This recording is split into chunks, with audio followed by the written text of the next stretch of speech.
Hello, everybody, and welcome to my first 64 player elimination draft of the season. These are hard to do, they're pretty time consuming, but they're a lot of fun. So, if all goes well, we get a trophy in the first round, and then there's a second round, a cut to the top 8, where there's a second draft. And hopefully, we are the last person standing out of 64. Interesting pack to start. There's both 4th Aer Lingus and Palace Jailer, the two Monarch cards of the format, both of which are really good. There's also, Fiery Confluence, Jite, maybe Uro. Nothing else that I'm thrilled about first picking. I think I will just take the 4th Aer Lingus. I love Palace Jailer, and I prefer my first pick to be one color when possible, just because this is a little bit more committal. But it's just much more powerful, frankly. You can become the Monarch as early as turn 2. If you just play turn 1 Mana Dork, turn 2 play this. Or even just attack with your 1-drop. And then it also is a great card in the late game. So we'll take this and try to wheel one of these 2 white cards. Okay. Interesting. So we could have had just taken Dark Depths here, gone Vampire Hexmage and a Dark Depths and try to wheel crop rotation. Instead, there's a few options. There's some fixing if we want to go either Jeskai or Mardu. I don't think that's correct, though. I also don't think it's worth taking Containment Priest. I think I'll just take a Braid here. Solid interactive card. I do like Containment Priest. I think this is probably a main deckable card, but it's not quite as good as a Braid, I think. At least, well, in some matchups it's far better, but I think a Braid is a little bit more of just a generically powerful card. Yeah, we'll take that. Okay, wow. Chandra and Lightning Bolt are both great. Also a late mana drain. I think I'll take the Bolt. As much as I love Chandra, just taking the 1 mana card seems pretty good here. This is definitely a sign. Red looks very open. White, not as much, so we might end up just being base red splashing white, but pretty happy to get a third pick Bolt. That definitely vindicates the path that we are on so far. In terms of outside of red, nothing looks too open. I mean, other than, I guess, maybe blue is open, but still, we'll take the Bolt. Great pickup. Okay. A lot of red cards here, so I do think red is still open, although neither of these are ones that I'm too thrilled with. Rada's Firebrand is the best in a deck that's playing lots of colors, but it's not terrible in just a 2-color deck as well. We could also take one of these, but I don't like that they're double white. They're pretty good. I think they're both probably more powerful than Rada's Firebrand, and I think Rada's Firebrand is better than Brea's Apprentice. Although I guess this is decent in a Monarch game. I'm still leaning towards just taking the cheaper card, though. Yeah, I'll take the Firebrand. Much worse than our last few picks, though, but still not the worst. It's definitely a playable 2-drop. Whoa, okay. Well, late Fractured Identity, for sure, but I think we're just taking the Seasoned Pyromancer. Restless Bivouac looks great, too. I'm kind of hoping this will wheel, but Seasoned Pyromancer is one of the better red cards in the whole format. Does not normally go 5th pick. Red is super open. So yeah, we'll take this. I would play Council's Judgment if it wheels. I would splash for Fractured Identity if it wheels, but we're hoping to get the Bivouac on the wheel. Very strong start. Interesting. So that's a late Colonnade. Do we want to try to go Jeskai and wheel the Fractured Identity? No, I don't think it's likely to come around. Then the question becomes Questing Druid versus Blade Splicer. Questing Druid is a better card in my opinion, but I think I'm still going to take the Blade Splicer. Just keep it simple. We don't have good fixing, so going into 3rd color seems a little aggressive. Mutavault's also good, especially if we end up with either good fixing or being mono red, but I'm pretty committed to splashing 4th Aer Lingus. This is just such a powerful card. So yeah, let's take the Blade Splicer. Okay, pretty good pack here. There's Temple Garden if we had taken the Druid. There's also Embercleave, which is a card that I think is fine, especially when you do have a few things to make tokens, but I just want to keep the curve down here. We have no 1-drop creatures. Usher of the Fallen is great. Yeah, we'll definitely take this. This is looking like a very good deck for Staff of the Storyteller here. We have 4 of our 7 cards make tokens in addition to the Staff, so that would be a high pickup. Really, though, the number one thing I want at this point is fixing. We have a couple good removal spells, some good threats, a good curve, just high power level. So yeah, just looking for the fixing. Second, well, actually, I guess the best thing would be fast mana. Probably Mox Ruby. Yeah, I'll take Pyrokinesis. Weathered Wayfarer is okay, but not amazing. I think Pyrokinesis is a bit better. It is card disadvantage sometimes, but also sometimes it's not even. And it's really, really good if you can just go like. I mean, the most like yeah, just turn one out, show the fallen. Turn two, fourth Aerlingus, power kinesis their blocker. You're like the monarch already. Okay, nice. The Gideon wield. I would have preferred Palace Jailer, but definitely pretty happy to see this coming around. Yet another token maker, so Staff of the Storyteller continues to go up in value. The big wheel that we really want to see is Restless Bivouac, the red-white manland. The other thing we would like to see, it's not as high of a priority, but there was a pack that had Elspeth Knight Errant and also Ranger Captain of Eos. So I would love to get one of those two. This is looking a little bit more like a Elspeth deck so far than a Ranger Captain.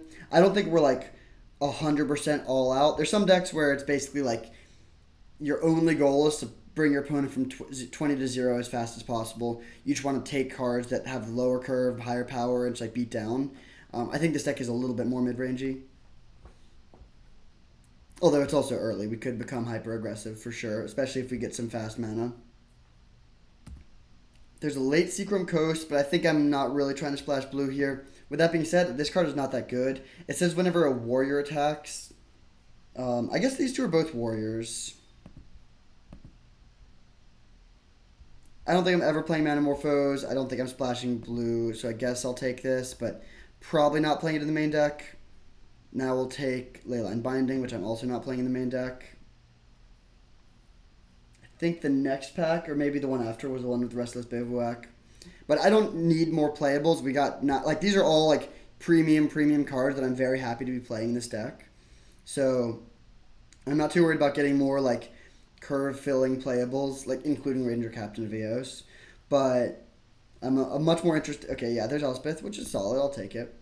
What I really, really want is the land, and if it doesn't wheel, I'm just gonna be okay with that. But I have to take lands very, very highly in packs 2 and 3.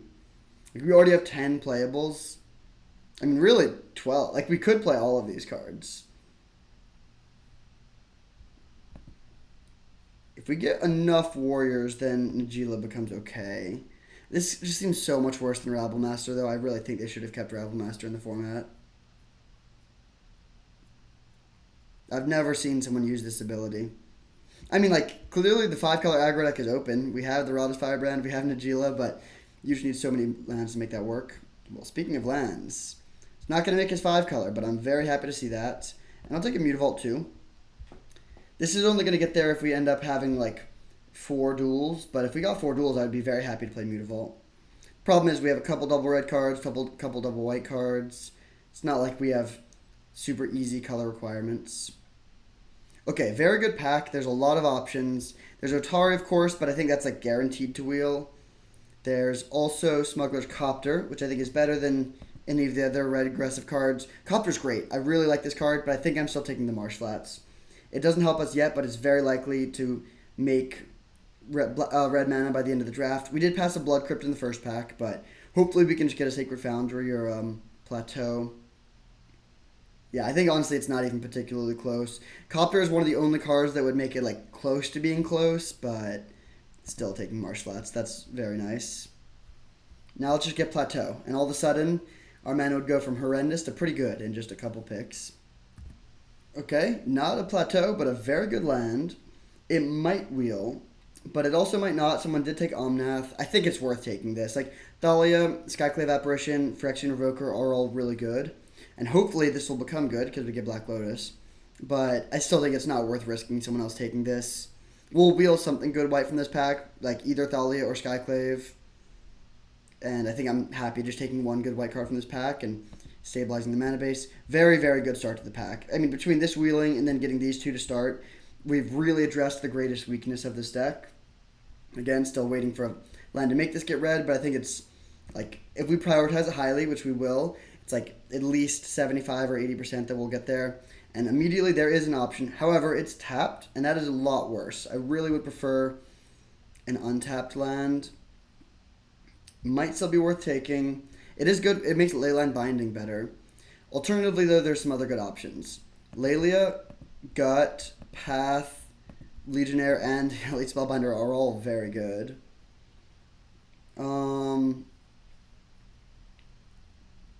Just based on power level, Lelia might be the best. But I think I'm actually going to take Path here because it's a very unique effect. It's like, it lets us deal with, like, we don't have that much removal, and all our removal is burn. So this lets us deal with indestructible creatures or just big creatures. Yeah, it's pretty close, but I think taking like a really premium removal spell is worth it. And we'll wheel something. We'll probably wheel Gut, True Soul Zealot, which actually looks pretty good in this deck. Not a card that I'm super high on in general, but in this deck it seems quite nice. I would have taken an untapped red-white land there for sure. Okay, there's Lurrus, but we're not really going to be able to be a Lurrus deck. I think I'm going to take Thraben Inspector and try to wheel Showdown of the Scalds. Yeah, Thraben Inspector is a nice pickup. This has been a premium pack. 2 pieces of fixing and then 2 1-drops. Okay, another pretty good pack for us. Rabbit Battery is an option, but I think I'd rather just take Kythian. Well, maybe Rabbit Battery is actually pretty good. Thing is, if we take Rabbit Battery, we'll wheel one of the 2 white cards. I'm not that interested in Archangel Avacyn. Like, my ranking of these cards goes Kythian, Rabbit Battery, Archangel Avacyn, then maybe Nettle Cyst. But if we take Kythian, we probably wheel nothing. Whereas if we take this, there's a good chance we do wheel one of these 2. I think it's probably unlikely that we get to wheel the Kythian, but still, I'm leaning towards this. Among other things, haste creatures are good in a Monarch game, and this is good if we get Stoneforge. Yeah, close, but I think I actually will take the Rabbit Battery here. I really hope Kythian wheels, although it's not that likely. Okay, interesting pack here because there's some solid curve fillers. Like, these are both good cards, nothing against them. Fire Covenant's the most powerful card for sure, but we're not playing that. However, I think I'm actually going to take Soul God Lantern. We didn't get Containment Priest. I'm not too worried about just curve fillers. We're going to have plenty of playables. And so I'll just like shore up what could be a potentially tough matchup in Reanimator. Kolaghan's Command, man, really making me want to be able to play Mardu, but I don't think it's correct. So what should we want? Flametongue, Kavu, Sam, or Wedding Announcement? I think I'm actually going to take Wedding Announcement here. This card is pretty good. Sam is good if you get more fetch lands. But this is much better against control, and also it just generates a ton of value. While also sometimes being a source of card draw. Yeah, I'll take this. And there's a chance we could get... Well, no, we're probably not wheeling anything. But I still think this is the right pick. Figure of Destiny. Beautiful pickup. A nice 1-drop. It's easy to level up in a red-white deck. This is, like, we have a relatively low creature count, so Monastery Mentor could be good, but definitely not over Figure. Okay. Rampaging Ferocodon is a solid wheel. I do like these lands in some decks, but this is, even if they're only half on color, but this is not one of those decks. Definitely taking the Ferocodon. It is a little bit, awkward with all our token makers, but still just a good card. Dahlia Wheel. That's awesome. So did Phyrexian Revoker, which actually is kind of close, because we do have a lot of non-creatures that Thalia is, or a lot of stuff that Thalia is kind of awkward with. I still think it's worth taking, though, just based on power level.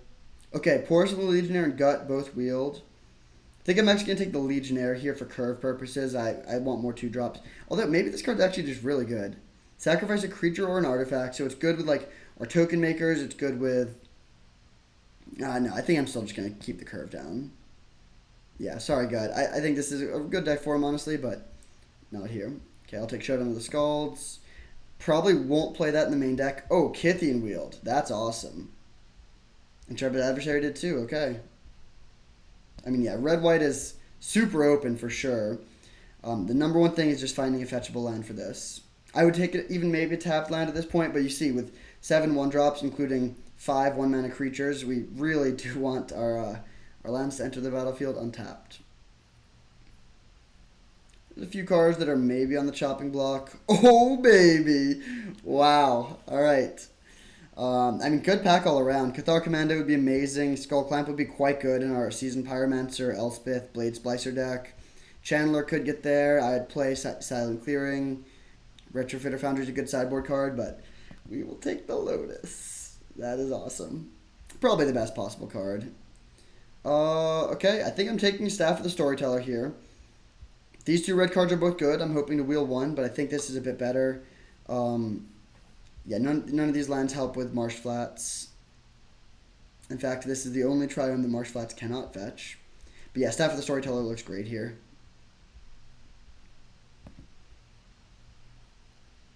Solitude. Nice. Yeah, that's another very good pickup. We are not that close to Zerda. Yeah, I'll just take Solitude.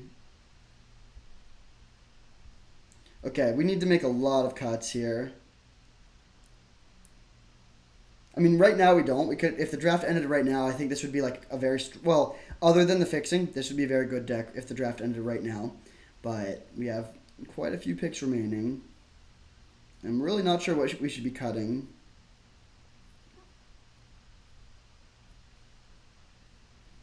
Yeah, I mean, it just depends. There's like a path where we lean in towards the hyper aggro thing, cut some of the like maybe Showdown of the Skulls and Gideon, maybe even cut Pyrokinesis, try to have a higher creature count. Whoa! Man. Fable and Arid Mesa. This is the only card that I would even consider taking over Arid Mesa, but I think I should still take this. As incredible as Fable is, one of the best red cards ever printed, would instantly become the most powerful spell in the deck, maybe other than Black Lotus and Fourth Aerlingus. But as amazing as this card is, I think Arid Mesa is just like addresses the weaknesses of this deck so much better. I would certainly take Fable over Giver of Runes over almost anything, but yeah, I'll begrudgingly take the Arid Mesa. I wish those could have been spread out across 2 packs, though, because I'm 100% sure that whatever we get from the second pack, this next one, will be worse than Fable. We did it, folks. I just lied. This might be even better than Arid Mesa. Just a great pack. Red-White is the open lane for sure. We will wheel something here. I hope it's Firebolt, although that's not particularly likely. Honestly, I'm actually probably not playing any of these other cards, even though they're all pretty good. At least not in the main deck. But yeah, Sacred Foundry is perfect. Now our deck is like very, very good. We got the fixing that we needed. We got Black Lotus for explosive power. Just like a really, really good looking deck. Okay, what do we want now? I don't think we can play Tolarian Academy. This is actually good in some decks like this, but not this one. Trumpet and Carnosaur is just like pretty clunky as a removal spell. Savine's Reclamation also seems kind of bad. I'm actually going to take Palantir here, I think. Not going to play it in the main deck, but it's a good sideboard card at least. But yeah, that's not one I'm too excited about. Wow, okay, so a couple good white cards. Also Beaumont Courier, which I love. But I think I'm actually taking Ancient Tomb here. We do have somewhat strict color requirements, but our fixing is so good now that I think this is worth it. And powering into these things seems pretty nice. Okay, Grim Lavamancer looks great. Touch the Spirit Realm is okay, but I think Lavamancer is a bit better, especially when we have 2 fetches already. So, I think we could play 15 lands. Wow, this is great. Chandler's okay, but I don't think that's the pick, so it's Clearing versus Cathar Commando. Clearing just lets us mitigate mana flood a little bit, but we're already paying a decent amount of life between like some fetches and a shock land, Ancient Tomb, we have another pain land. I think I'm going to take the Cathar Commando. It's very, very good.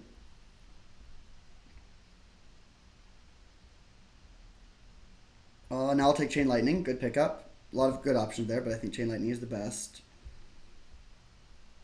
What are the cuts here? Man, this is tough. How much removal did we end up getting? We could move Pyrokinesis to the board. It's not good in every matchup. And we do need to make some cuts.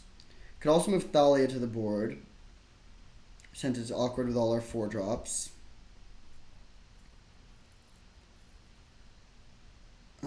Scrapboard Mud actually looks pretty nice. I don't know if I'll play it in the main deck, but I think it is the pick. Man, we're going to have some tough cuts here. Okay, Giver of Runes is great. This is just amazing. I love it when your color combination's this open. It's like awesome, but also kind of painful because you just have to cut so many good cards. Okay, there's a Firebolt. I mean, this is insane. Savian's Reclamation would be in a lesser build of this deck, and then even Last Pixies and Hollow Blade. Okay, so in the end, we actually could have become a Lurrus deck. We didn't really get much more top end after the first packs. Yeah, very interesting deck. We're gonna need to make a lot of cuts.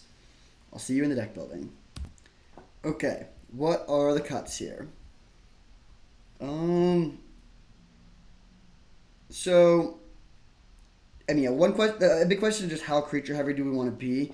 We could go a lot faster. Well, also, how many lands do we want to play? If we run a pretty low curve, we could get away with playing 15 lands, I think. So that would be 8 more, which means we still need 6 cuts. Jeez. So, So the most aggressive build would be something like this. I mean, I think all these 1-drop creatures are 100% uncuttable. I'm going to start by just playing okay, let's take out all the ones that are maybe cuttable, and then we'll add back from there.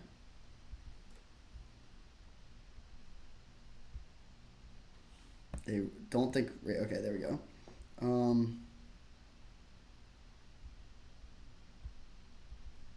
Okay, I think these are the cards that I'm 100% going to play no matter what.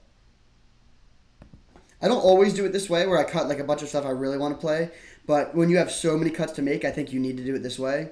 Basically, like, decide the things that you're never cutting and then go back and add things back in. So, how many cards do we get to add back? We're playing 8 more lands, so we get to add 6 of these cards. It's looking like we are going to be pretty heavy on creatures. I think that's probably the best way to go in game 1.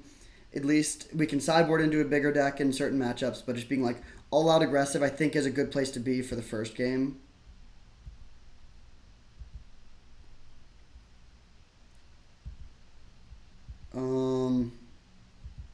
Yeah, I want all the 3-power 2-drops. Yeah, I think these are better than the... It's like weird because I love all of these cards. I think they're super powerful. But we just have to cut something, and I think these are it. I think I like Elspeth a bit more than the other options, so we could run it like this. Could also maybe cut a Braid now that we got like a decent amount of cheap burn. Also not the best deck for Rabbit Battery, but I think it's still worth it. This is just like a very low curve build. I wish I could do 2 builds, because then there's like the much more like mid-range controlling build that plays like these 5 cards over like, yeah, actually I'll just build that as well, over this, this, this, this, and this. Like, I think it's basically which one of these packages do we want to add to this core. This one obviously has a much, much better long game, but like a slower Goldfish.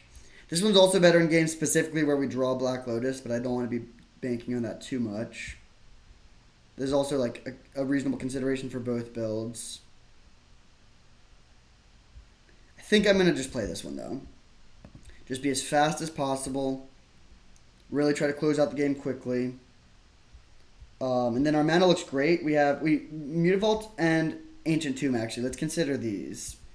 We have 5 duels, which is amazing. One of them is tapped, which is not great, but I think it is still worth playing. Like, it's a very relevant body. We don't have that many good uses for Ancient Tomb in this build where we're cutting a lot of our 4s. It's like really good with like, I mean, turn 2 Blade Splicer, turn 3 Elspeth. It's good with 4th Air Lingus. But honestly, not amazing here. I do think Mutavault looks pretty good though. It's amazing when like it's like especially good with Elspeth, 4th Air Lingus, Kithian, where you just like want to have an attacker out of nowhere. Let's see how the fixing would look if we add these. So a little bit heavier white, although this is really a colorless card, so not that much heavier white. The 1-drops are actually skew a little bit red, but that's a lot of burn spells that we don't necessarily need to play on turn 1. So if we did it like this, we have 1, 2, 3, 4, 5, 6, 7, 8, 9, 10 white sources, 1, 2, 3, 4, 5, 6, 7, 8, 9 red sources. That's fine. It's not amazing. The question then becomes, do we still play Mutavault? And I think the answer is yes. We ended up cutting a lot of our, double white, double red. We only have one, two double white cards, and they're expensive. One double red card. So just having, one of our duels and a Mutavault lets us cast pretty much everything. So I think that's fine. The other question is, do we go even lower on lands, potentially, since our curve is so low? But I don't think so, especially given that we have 2 man lands and a land that we can sacrifice to draw a card. Wild to not be playing some of these cards in our sideboard, but I think this is correct. Again, in the mirror match, I would rather be playing a little bit bigger of a build. But against anything controlling, against any combo decks, I like the idea of just being balls to the wall aggressive. We have some burn, we have some removal spells. I kind of would prefer my creature count to be even higher. I'm trying to think if there's any way we could get in Scrapwork Mutt over another thing and over another non-creature. I think I want all of these. I mean, I'm never cutting this, never cutting this, never cutting any of these. A braid is maybe a cut, actually. But I think I like a braid over the Mutt. So yeah, I think we'll run like this. This deck looks amazing. We have this against creatures, this against graveyard decks, this against control, this against control, also against control. Just really, really good deck, I think. Very excited to see how it plays. And I will see you in round 1. Alright, here we are for round 1. Unfortunately, we are both on the draw and on a mulligan. Not how you like to start, but still feel decent about our odds. Okay, what do we want to put back here? We actually have a good window to sequence the tapped land, which is kind of nice. The question then becomes, how much do we care about a second red source? Of course, we could just put back plains. I think I will put back a land, especially with Seasoned Pyromancer. We would just want to have spells in our hand with that. Do we care about our second red source? I think we do, so I'll just put back the plains. If they're playing a hyper-aggressive deck, I will regret that. Or at least I could. They play Survive, Try, and Go. Alright, we draw the red source immediately. Really wish we were on the play, of course. Turn 2 Thalia on the play is much better than on the draw. Talisman, okay. Still going to play the Thalia here. And then next turn we'll decide if we want to go Commando, kill their Talisman, or just develop our board more.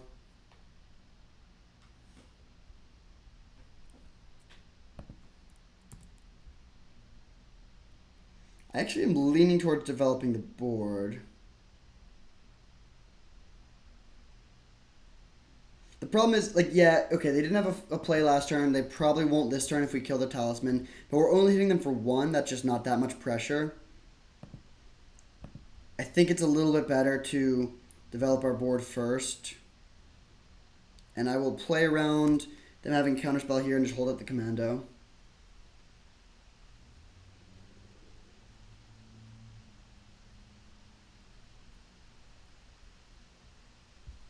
Fire Covenant.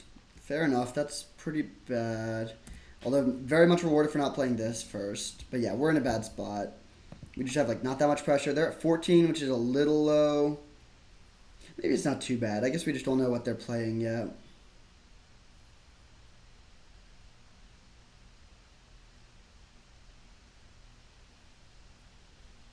We're hoping that either they're flooded or they have one big payoff that is weak to Cathar Commando. If they just play Batterskull here, it's fine. Oh. Okay. Well, we'll jam the Commando. It's kind of weird. We're probably a little bit behind. They have oh, do they have a burn spell too? That sucks, actually. That's quite bad then. Yeah. Alright, well, we get to the first turn with the new hands at least. I think we're just going to go 3 creatures. 1 drop, 2 drop.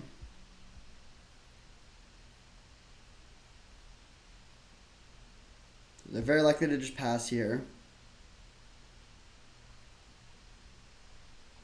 Mutavault's not a bad draw. I think I will just play that.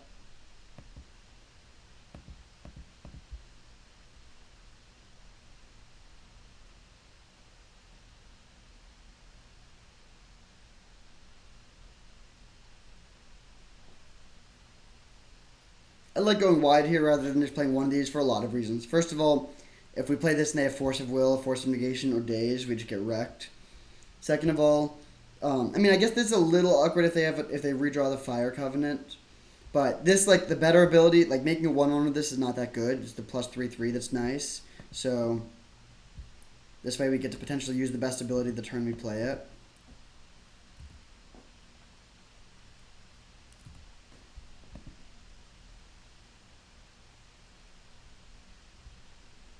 So yeah, I mean, also with 2 manlands, we actually have a lot of potential attackers next turn, even if they have another Fire Covenant. We don't have much interaction for them, so I don't know exactly what they're doing, but if they could just like storm us off here, and there's nothing we can do. I also don't think we can kill them next turn. We can get like kind of close. Hit for like 3, 4, 5, 6, 7, 8, 9. Yeah, pretty easy kill in 2 turns, but I don't think we'll be able to kill in 1.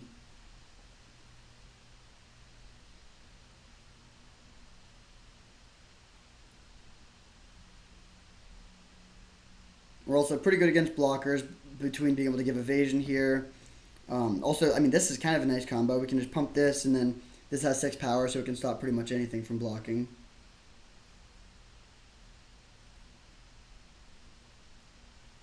Fire Covenant's very good against our deck, though, and so is Fire Ice, so it's a little unfortunate they have both of those. Do they also have Toxic Deluge? Are you kidding me? Man. Toxic Deluge and Fire Covenant in round 1. Not what you want with your red-white creature deck. Okay, Fire Covenant's better than Deluge at least. They're at 10 now. A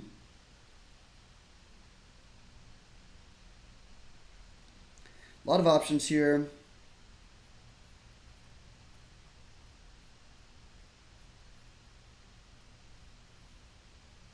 One is just go like Cathar Commando, Seasoned Pyromancer, discarding land and Elspeth. That seems kind of bad because I do want the Elspeth in my hand.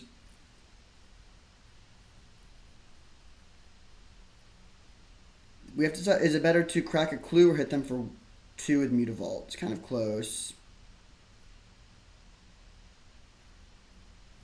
I think I'm actually going to start by cracking a clue though. Hoping to find a 1-drop. I'm going to save this to hit them next turn. Drawing a land there is quite bad. Let's play this and pass. And play Cathar Commando end of their turn. I don't care that much about killing this Talisman.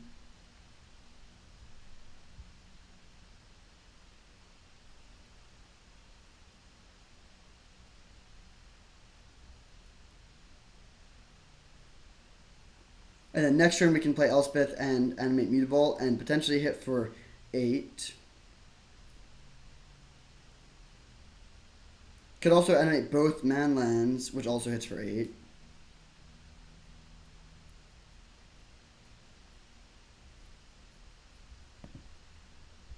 This is definitely a matchup where I want to be really fast. I'm not going to try to play like a Showdown of the Scald game. Are any of these cards on the board good? Probably not. Maybe Soul Guide Lantern, maybe Ancient Tomb. Saheeli. That's fine. It does make good ground blockers for the Cathar Commando, but we can make a flyer. Oh, that's actually really annoying. Because they can make a flyer that way. But we'll grab this. Untap. Rabbit Batter. Interesting draw.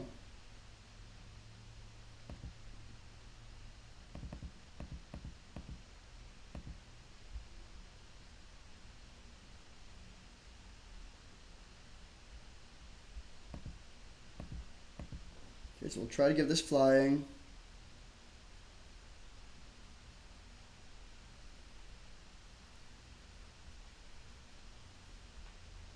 Ice to tap it. That is interesting. We could kill their Retrofitter Foundry in response to draw a card, or to stop them from drawing a card.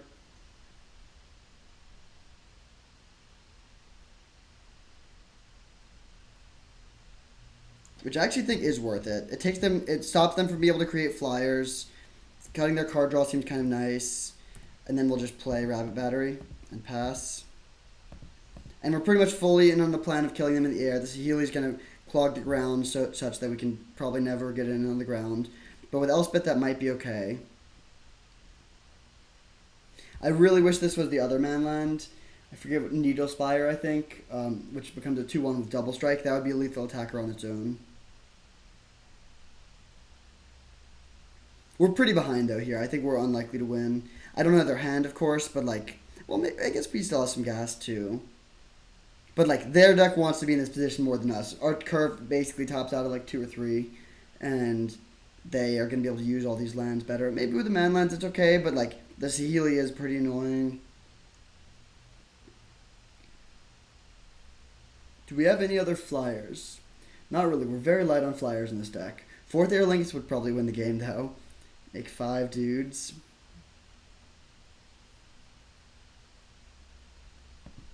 But yeah, Fire Ice is very good against us. We have a ton of 1 toughness creatures. Makes me almost... Oh, interesting. Makes me almost want to play Gideon for the Anthem effect. But that might be just too slow. Although with that being said, I feel like I can pretty comfortably cut Path to Exile and Solitude. So we might have space for it.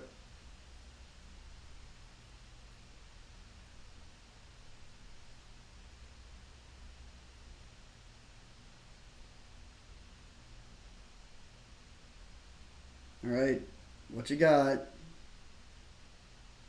Bring to light for 2 colors? What? That's really weird. They could get Time Walk, I guess. Make another servo and try to kill the Elspeth.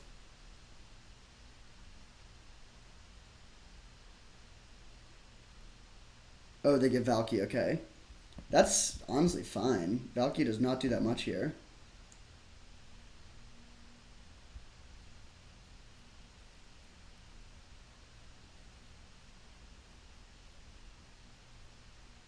I mean, I shouldn't say it doesn't do that much. It does do some. But it doesn't deal with our Elspeth. So we still can potentially try to just kill them in 2 attacks. We don't have a ton of burn in our deck, unfortunately. We have Lightning Bolt, Firebolt, Chain Lightning. So we have some. They plus hitting Thalia and Tolarian Academy. Can they play lands off of this? Yes, you can. Alright, well, they have infinite mana now. And wait, from us they hit Thalia, which doesn't do anything.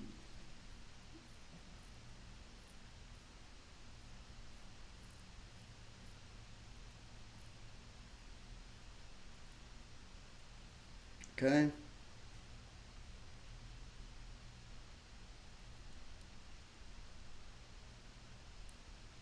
So we can play Seasoned Pyromancer, give it haste, give it flying, and hit for 6. Let's see what we draw. Drawing on planes there sucks. Okay. Still just going to go for that plan. Yeah, drawing planes is so bad. At least, even an uncastable spell would have at least made a token. I'm only playing 14 lands. It's actually not too bad if they counter this. Cryptic to... Okay, counter tap. That doesn't make any sense. They definitely should have bounced if they were going to... Or they should have bounced the Elspeth. Now we can go... The problem is if we hit for 5, we are going to lose our Elspeth on the backswing. I don't think we win by not hitting for 5, though.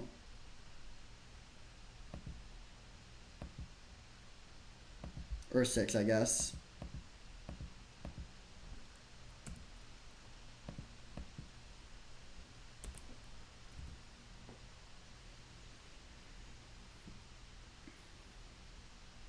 We could have, I guess, and attacked with this, which would do it would be the same amount of damage, but it would give us a +1/+1 counter, and we would take 1 more damage.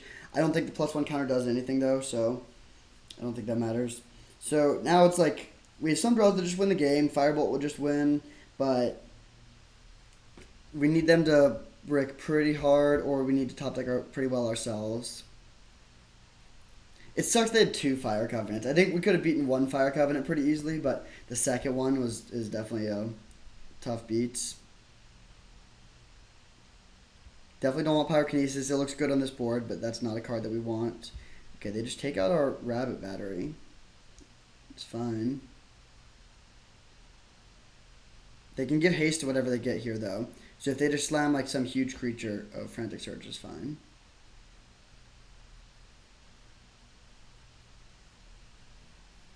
We're losing the Elspeth, though. Yeah, it's hard to imagine a way we can push through the last 4 points of damage without just finding some burn. Which we do have burn spells. I mean, Firebolt will just win. We get at least 2 redraws. We also have 2 attackers.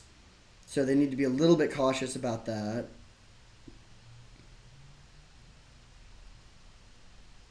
And honestly, other than the card Fire Covenant and to a lesser extent Fire Ice, their deck seems pretty bad against us. Like, very clunky. We have ways to kill their artifacts. But I do think we're going to fall in game 1 unless we can top deck really well.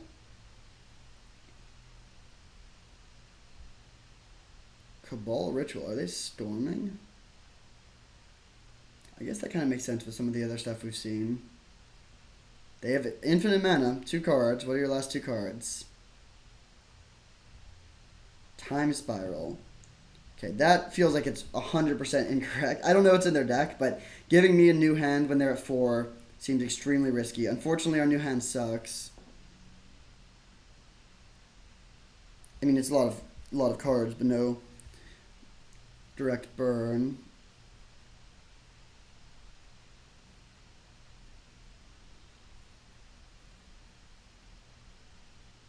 They multiple draw 7s. That's more points for keeping our curve low. I definitely don't want to play something like Showdown of the Scalds or Staff of the Storyteller here. Soul Guide Lantern. We haven't seen that much graveyard-based stuff. Doesn't seem amazing.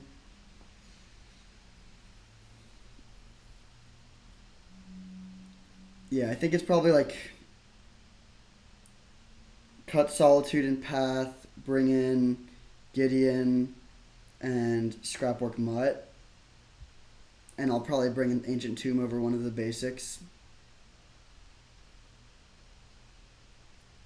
They have, obviously, still just however much mana they need. I know they have Thalia in play, but they can do whatever they want to do here. So the question is just what do they draw into, and like what is even their win condition? We haven't seen a Storm card yet, but there's a good chance they have one.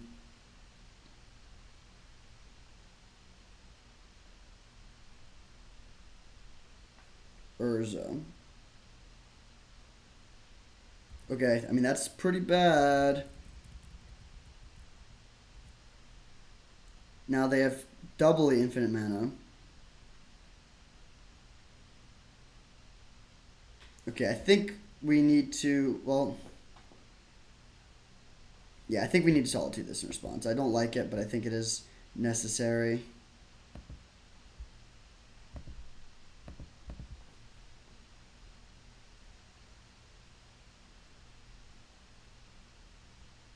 On board, we would not be dead. We would be taking 10, 11, 12, 13, 14, 15, 16. But if they can cast 2 more non-creature spells, then we would be dead. If they have Cryptic here, then we are dead again. Oh, Frantic Search. Okay, so they're digging still. The other problem is, like, what are we even hoping to draw now? Because they can still kill our Elspeth, and now they'll be at 5, so we can't kill them with... Yeah, I mean, we need to find Bolt plus Chain Lightning, or Bolt plus... okay, they tapped that. That's fine. Yeah, we need to find, like, 2 burn spells, essentially.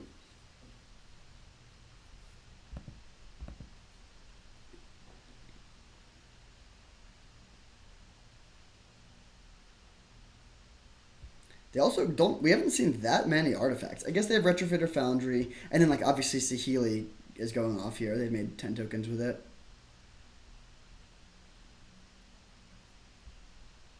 Oh, haha. Forgot about that. Okay, that is game then. 13, 14, 15, 16, 17, 18, 19, yeah.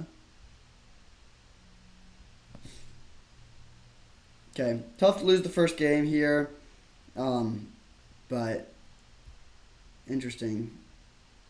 Dead to Fire Blast here. I don't think that's correct to play this because they already had lethal. And now, I mean, I don't have Fire Blast in my deck, and I also don't have it in my hand, but I still don't think that there's any reason to go for that there. We can at least get some more information, though, and see what they're searching for. Tendrils of Agony. Okay, good to know. Yeah, so they're Tendrils deck. Alright, well, game 2. Alright, so let's cut Solitude. We did see some stuff, like it's okay against Urza, but that's not really the game I want to be playing. So, Soul Guide Lantern, Gideon, Scrapwork Mutt, Wedding Announcement, and another land. Those are the cards that I'm somewhat interested in. I think I'm going to go with Gideon and Mutt here. And just keep trying to be fast. And I don't think I'm going to bring in the Ancient Tomb, at least on the play. Maybe on the draw. I'm not too worried about the life loss, but like, I just don't want to have a hand like Mutavault, Ancient Tomb, Mountain, and then a bunch of white cards. Alright, on the play for game 2. Ugh. On a mulligan for the second time. Okay, this hand is good. This is a situation where the Mutavault is pretty awkward, but I'm still definitely keeping. Let's put back the 4-drop. This will be dealing us a lot of damage too, but I'm not too worried about that. This is just a pretty bad hand, though. These are, like, not the 1-drops you want. I really want a 1-drop that hits harder. Like, Kithian would be better than either of these, since we're not going to have much. We're probably, unless we really start flooding, we're not going to be sinking tons of mana into the Figure of Destiny. But any hand that can just go 1-drop, 2-drop, like, I do think that is a keep, especially on a mulligan. Best draw here would be Black Lotus. Just, like, Lotus into both of these two. And just, like, not even care about the card disadvantage, just try to kill them. I guess that is, like, pretty soft to Fire Covenant, but our entire deck is soft to Fire Covenant, so just want to, like, deal enough damage to them that they can't pay too much life. What you got? Twistling? Probably a tapped land. Other than Black Lotus, our best draw... Oh, that is... Well, actually, no, that doesn't help us. Lavamancer was probably one of the worst draws we could have had. In fact, maybe we're supposed to cut that. Yeah, we should have cut Grim Lavamancer, actually. Definitely.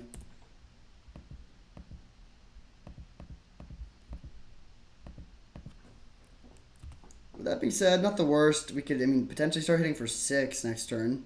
7 if we draw land, but I think I'd rather just play Blade Splicer.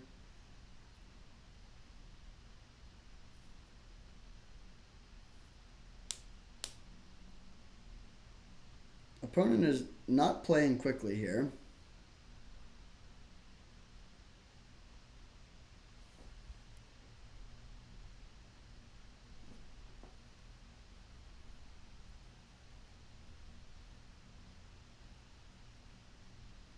It's a funny picture up here. Indrik's Affection Treasure.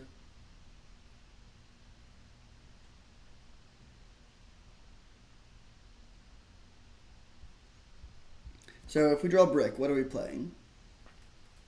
If we really don't have any good options, I guess I'll play Rabbit Battery, but maybe not even. It might just be better to level up Figure of Destiny. It makes Fire Covenant more painful, and Rabbit Battery can hit just, yeah, either one hits for damage. This is, I guess, worse against Time Twister maybe, but not even really. If they've just been their third turn playing Time Twister, I'm very happy. So hoping to draw either land or Black Lotus or a 2-drop, I think. If we drew Lotus this turn, probably just go Lotus, Blade Splicer, Rabbit Battery, equip the Golem with a battery and hit for 8. And then next turn we could hit for...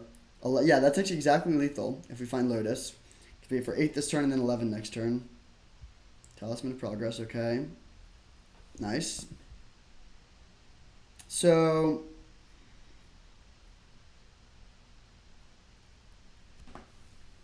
we could animate Mutavault, play Rabbit Battery, and attack. That pushes the most damage this turn. That would hit them for 7. Could also just play Blade Splicer, which sets it up better for next turn. I think that's actually better. It is also... Yeah, I think this is better. It's kind of close, but this just adds like a lot more to the board. Pressures like potential Planeswalkers better.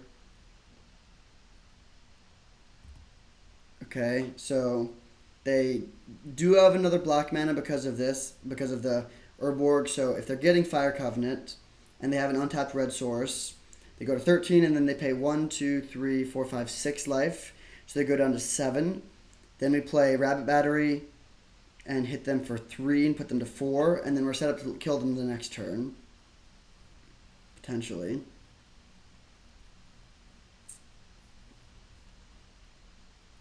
Yeah, I think it's probably correct to hold the Rabbit Battery here, just so we can like rebuild more quickly if they do sweep our board. They're also like, this is not a slow matchup at all. I don't know what turn the last game ended on, maybe like 8. There's no reason they should be at risk of running out of time, but they actually are.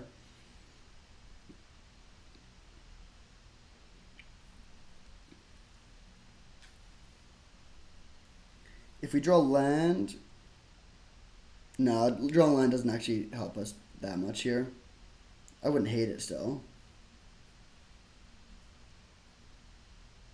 Weird. Okay, that I don't really know what the plan is there. Okay, is there any way we can kill them? We could play Black Lotus, 4th Aer Lingus for 4. That feels like it's definitely lethal. If we were like really trying to angle shoot, we could try to run out their clock a little bit more, but I don't think I'm going to do that. I'm just going to kill them.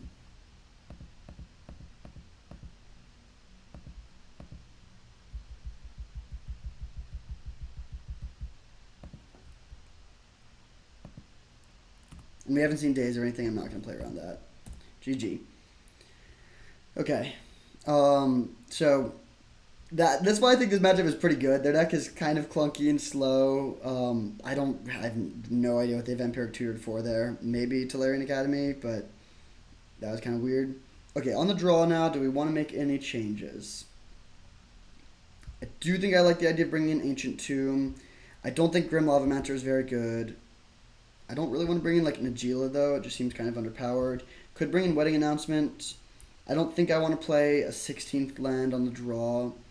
Could play Soul Guide Lantern, but it doesn't do that much. It's okay against Cabal Ritual, but that's kind of it that we've seen so far at least.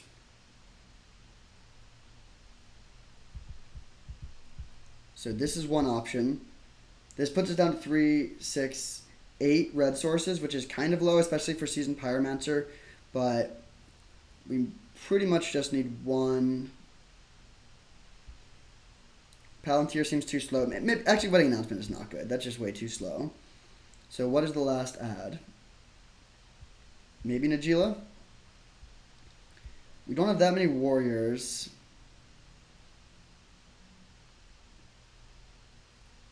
I think it's still Najeela though.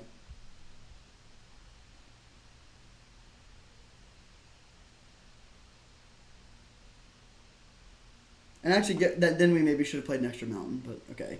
This is a funny hand.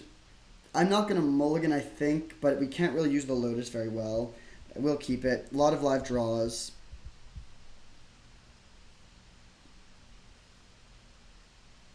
Pretty much anything other than just like lands are good here.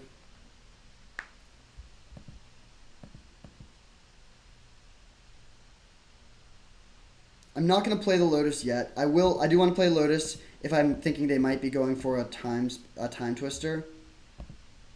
But they can't do that this turn, almost definitely. Talisman, okay.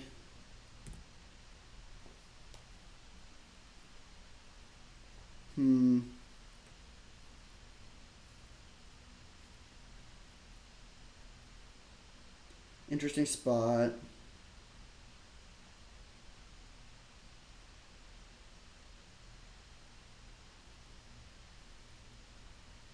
So we have a few options. One option is Lotus, Pyromancer, just discarding 2 planes, then equip the Rabbit Battery to it and hit for 3. It's kind of spewy, but I don't think the Lotus is getting better. The other option would be to... Yeah, I think I will hold both of these burn spells. Yeah, that actually seems pretty good.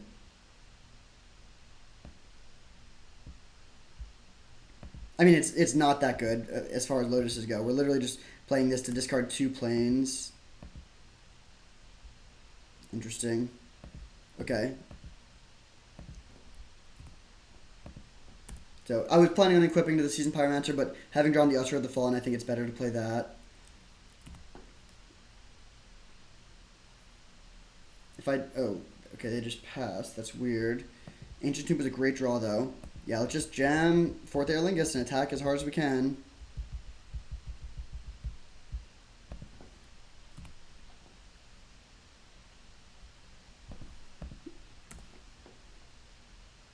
Alright, looking pretty good. We have 2 burn spells with them at 9.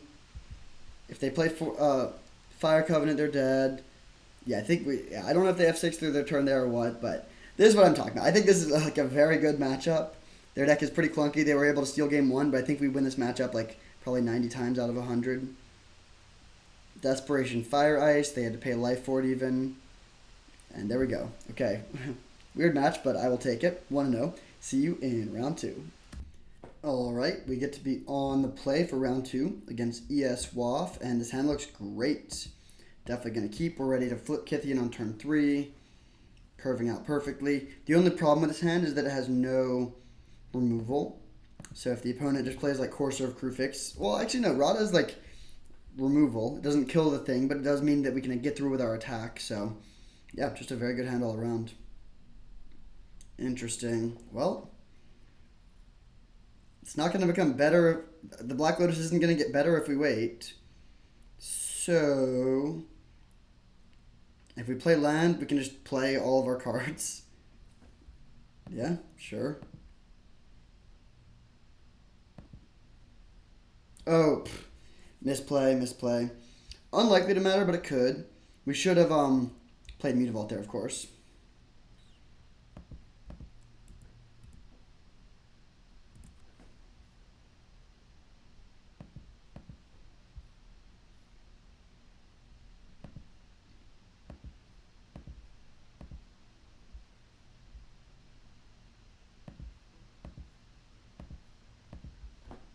All right. That's a lot of power on turn 2. What is that? 9 power, so set up to kill them in 2 attacks. In before land mocks Toxic Deluge for 1, and we just concede. Yeah, I don't like seeing 2 black sources, actually. That's like, black is the only color that could really have a chance against this. They play Baleful Strix. That's fine. They can't block with that. Okay, drawing land there is bad. Oh, actually, you know what? We can just do this. Yeah, this works.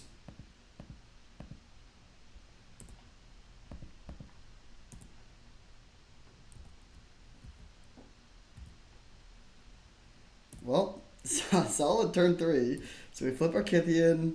How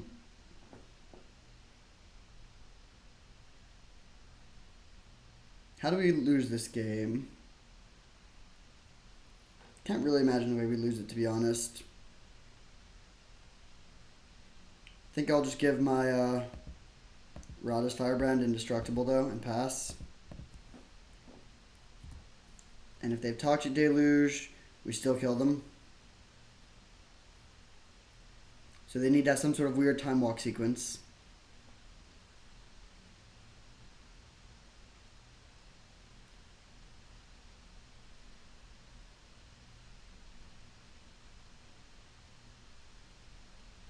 Okay, they're super dead on board. Don't love drawing a land there, but it's fine. Animate. Animate.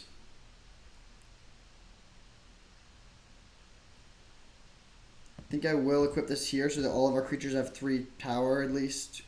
Then we can attack and make it so that the Strix can't block and they have to chump block.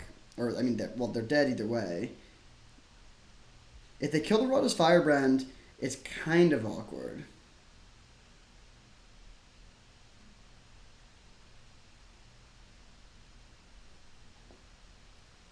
Shielders Edict would not do it, of course. They could have Fatal Push. Maybe we were supposed to... Yeah, we were probably supposed to plus make the Baleful Strix attack our Gideon.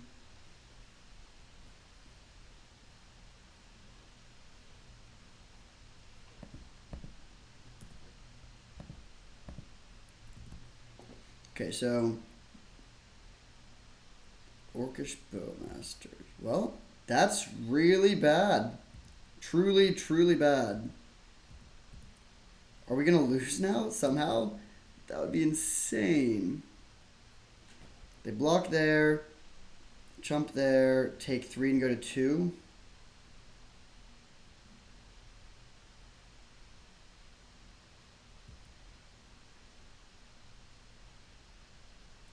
Okay. I mean, I still think we're in a good spot, but it's far from unwinnable or unlosable. Orcus Bowmasters is very, very good against our deck. If we're able to beat Fire Covenant into Orcus Bowmasters, that would be, or like the Fire Covenant deck into the Orcus Bowmasters deck, that would be really nice. There's not really anything we can, and I actually might side, at least on the draw, I might sideboard into a bigger deck here. Reef, okay. So they're going to have to do some jump blocking.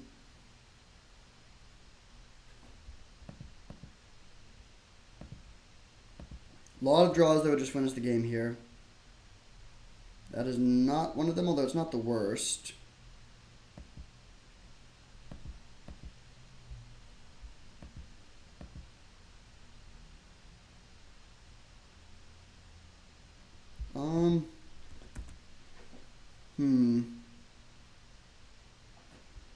Definitely animating this.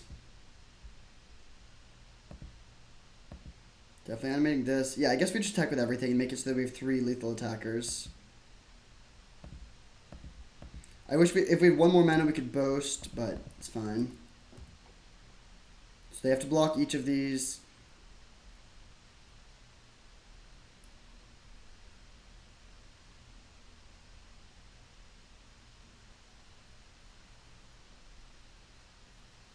Yep. So this is going to put us down to just Rabbit Battery and Gideon. And put them down to nothing.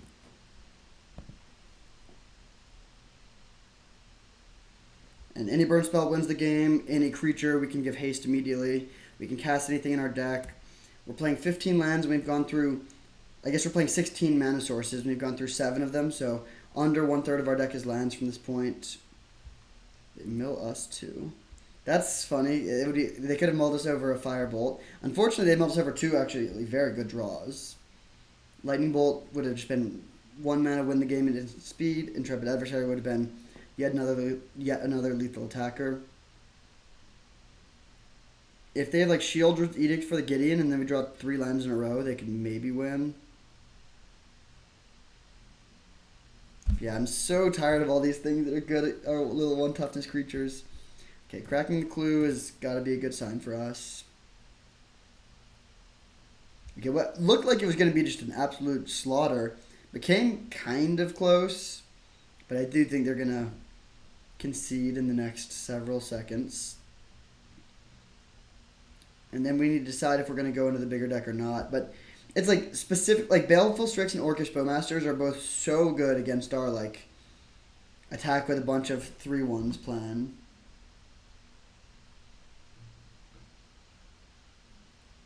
All right, there we go. So got the dub. That is nice. So how would it look if we were to cut some of the cards that are particularly weak to Bowmasters? Problem is most of our deck is weak to it. I do think I want this against a black deck. I think I like this plan. Especially on the draw. Maybe on the play we don't do this, but on the draw I think it is worth it. And then we'll cut like some of the cards that are particularly soft to Bowmasters.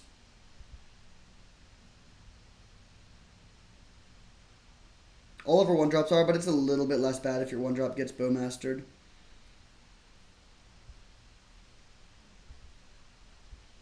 Honestly, Palantir actually looks decent too. Hellblade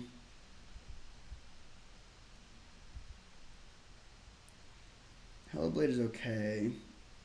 We do need to make some cuts though. I really like keeping the curve low.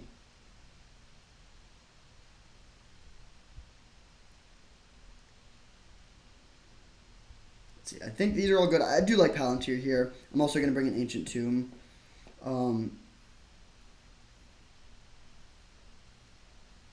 What are the last cuts? I don't think it's Kithian. I don't think it's Usher of the Fallen.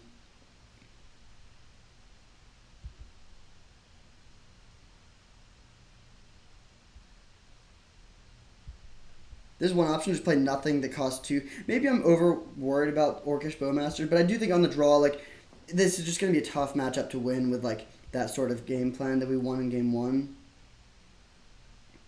Oh, and then we cut 1 land.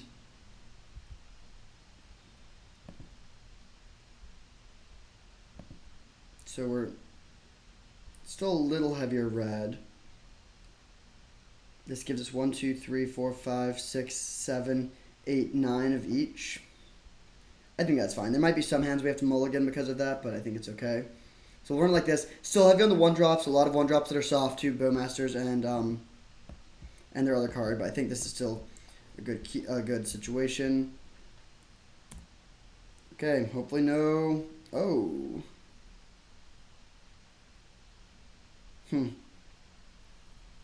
Sure. I mean, I think I will just fire that off here.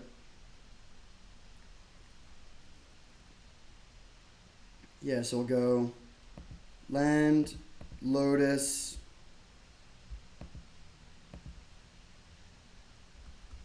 Actually, no.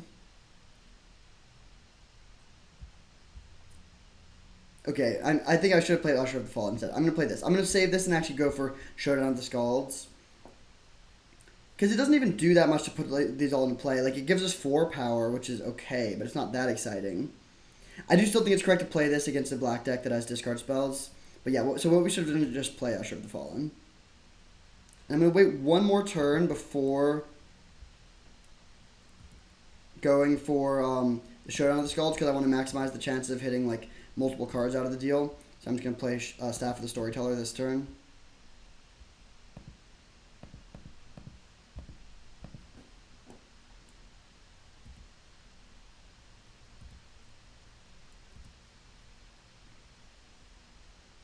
Do they have the Orc?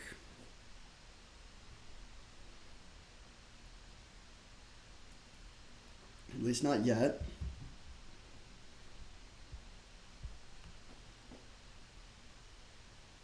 Knight's Whisper. That is pretty slow.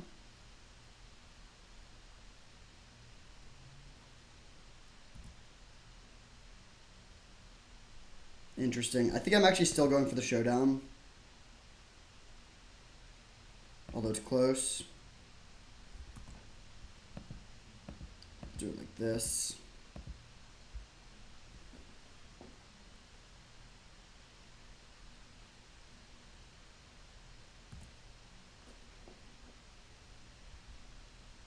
Okay, honestly, those are kind of a brick, but it's not the worst. Let's go Sacred Foundry untapped. Attack with both. And then play Usher of the Fallen and use the Staff of the Storyteller. I think I'm going to use it now to play around the Bowmasters. It's a little bit worse against Grief, but it's not too bad against Grief either. Ooh, Kithian, that's interesting. I think that's actually better to play here because it can flip, and I'm not going to be using the mana on Usher of the Fallen next turn either way.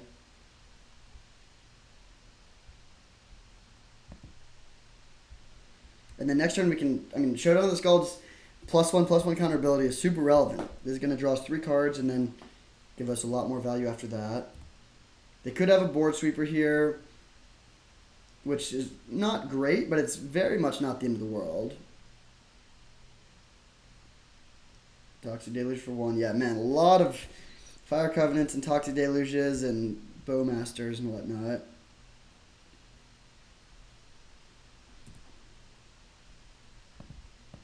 Okay, so we'll play Usher of the Fallen into land Wedding Announcement. And Wedding Announcement will make a token for our Staff of the Storyteller.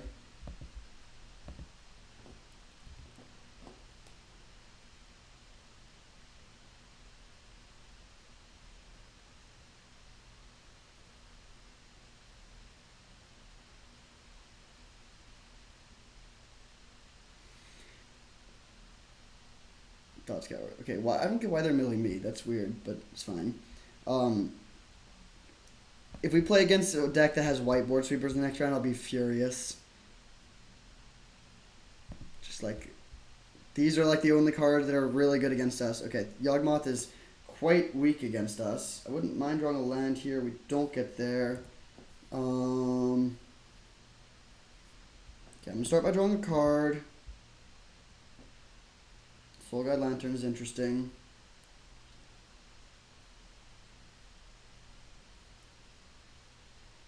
So, a few options. We do have a lot of burn in our hand. We have 8 points of burn.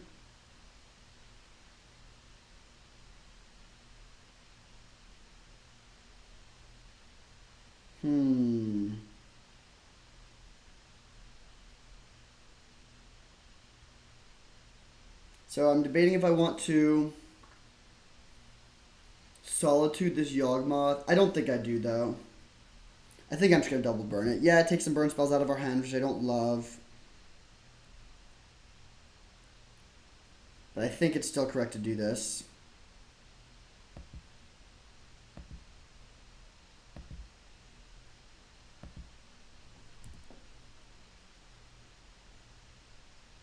Wait.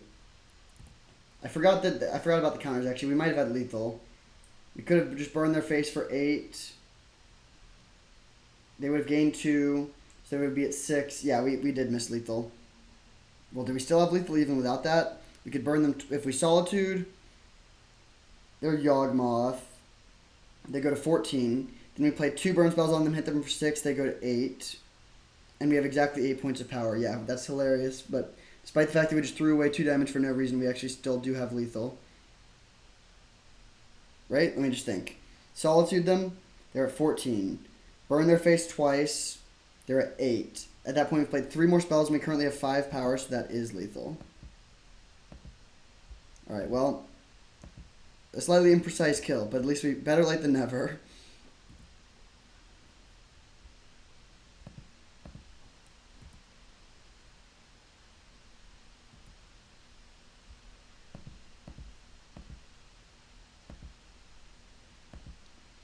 And Snuff Out wouldn't do it.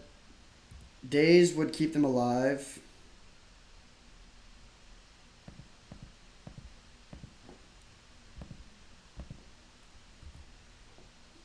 But alright, solid. So we're able to we've now beaten Bowmasters, Toxic Deluge, and 2 Fire Covenants. 3 Fire Covenants, maybe. And we are 2-0.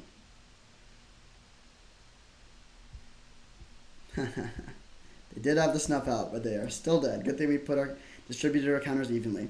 Alright, so quick round there. We are 2-0. Probably going to be a long wait here for these other 12 matches, but that's not your problem. I'll see you in round 3. Alright, round 3. We are on the play. Oof. One more land and I would keep this if this could be a Plains, or if it could be a Black Lotus. Just turn 1, cast these 3. But yeah, gotta ship this. This hand is acceptable. It's definitely not exciting. I think I'm going to put back the Path to Exile. I want all the lands if I have a 4-drop, and I think I would rather have Firebolt than Path as an early removal spell. Definitely not a broken hand, but I like that we can at least establish a manland on the first turn. There will be some matchups where I regret putting back the Path, but I think this is better in the dark.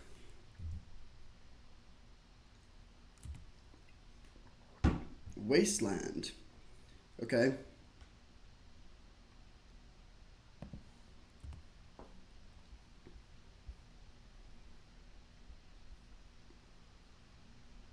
Playing against green. Honestly, we probably have a fairly rough green matchup. Gonna play Porcelain Legionnaire here just because it hits harder.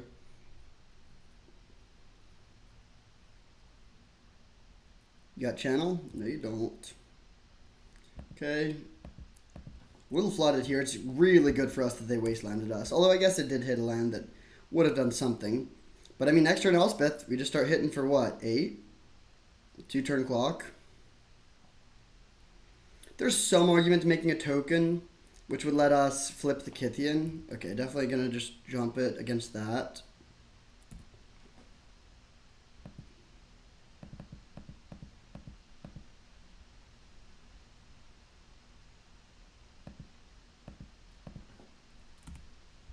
So take 6, pass turn. Mirror Battlesphere on top, okay. So I don't know if they're just trying to ramp into that or if that does indicate channel. I'm guessing it indicates channel.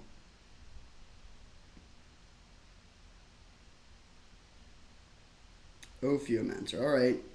Elspeth giving flying has been huge this whole league, and that continues.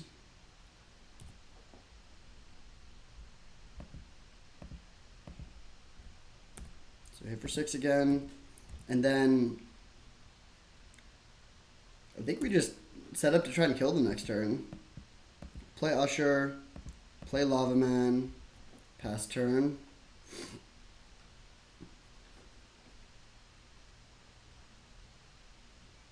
And if they try to kill our Elspeth, we can trade Usher of the Fallen for the Ophiomancer and survive. They now are up at 7, but like we can kill them with either Grim Lavamancer or just the Firebolt in hand. So they need to have a way to kill this, or they need to have a flyer. Or more life gain. Augur of Autumn is not going to do it, my friend. So they're just dead.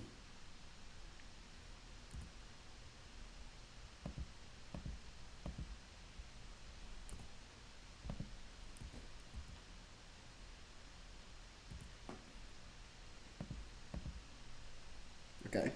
So, smooth start. I had made my opponent wait for 5 minutes and then just steamrolled them. Even though I didn't have that broken of a draw, but just Elspeth really putting in work there. Just hitting for 6 a turn in the air. There's nothing they could do. This is a card that I've historically not been that high on, but I really have been underestimating it. Plus 3/3 in flying is a big deal. Okay, so playing against green. I definitely want Pyrokinesis. I want flyers, but I don't really have many. I think we stay hyper aggro. I mean, the problem is they have a lot of cards that are good against us. Like Courser Prufix does kind of shut down our hyper aggro plan pretty well.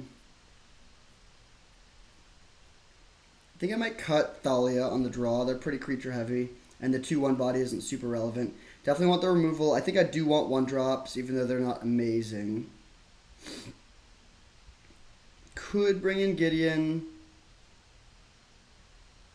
I don't think I want Palantir. Like, these are options. Could, like, cut the Porcelain Legionnaire. I think I want to stay pretty aggressive, though.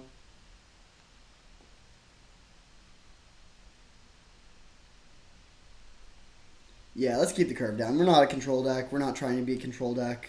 We can make some switches here and there, bring in some removal, but let's keep our low curve and our high creature count. Okay, I will keep this. 1 lander, but we have Lotus into Pyromancer to cycle through a little bit of our... to just like find more lands and establish a lot of board presence early. Halfling, okay. I think I probably do want to kill that. So let's go Lotus, crack it for red, Pyromancer. I'm going to discard these 2. Then we'll go land, Firebolt. Okay, drawing 2 lands there is a little rough, but still, I mean, good first turn, of course. We have 4 power across 3 bodies, and we killed their 1-drop. We have a Braid ready to kill their 2-drop. Unless it's Devoted Druid, or Sylvan Caryatid, or we could kill Devoted Druid. We couldn't kill Wall of Roots.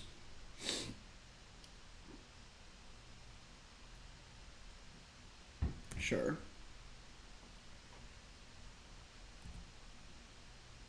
Don't love that. I think I'm just gonna play this tapped. There is some fail. Well, nah, maybe that was wrong. It's like, okay, the situation where it matters is if we like would have gone for a Braid end of turn, and then we untap and draw a 3-drop, which is pretty unlikely, but definitely could happen. Fast Bond, okay, not too worried about that, unless they also get Courser. They have 2 cards, we have 4 cards. I think we're in a decent spot. We draw another land, that's pretty bad. Man, we kept a 1-lander, and I think we've drawn 4 lands in a row since then. Or maybe four lands. Yeah, Solitude and 4 lands. Scavenging Ooze. Okay. So definitely cannot go for a Braid end of turn here. On tap. Tapped land. Pass. And then when they exile our Seasoned Pyromancer in response, we will abrade their Skoos. Then they can either just gain life or take out a Firebolt. They probably take out Firebolt. Pretty good value there. They get a 2. It's like a 1-for-1 kind of, but they also gained life and took out 2 effects from our graveyard. But we're ahead on board and we can just like Solitude their next play. I think that's not. Oh, that's annoying. Yeah, that's actually pretty annoying. Man, this is absurd mana flood. So we're gonna pass. They have no cards in hand though. I'm just going to chump block this and then take out their Deeproot Wayfinder next turn. And they only have 4 lands. They're not that close to playing anything scary. I don't want to let them hit us, though, because I don't want them to Recur Wasteland. Not that we even... I mean, we don't need the land after we cast the Solitude, but we do need it for the Solitude. Bolt. Okay. That's interesting, because we could just save the Solitude for something better. The problem is... then we just have no pressure. Like, if we bolt this and we're holding Solitude, we're just giving them infinite draws, and I think we need to not give them infinite draws, so I'm just going to Solitude this. If they just, like... I don't even know what they could have that would really punish us here. Bolt can kill most stuff they could play for 4 mana. It would have been, like, Questing Beast that would have been bad. Devoted Druid. Okay, definitely going to bolt that. I guess, actually, we should have cracked this first. Unlikely to matter.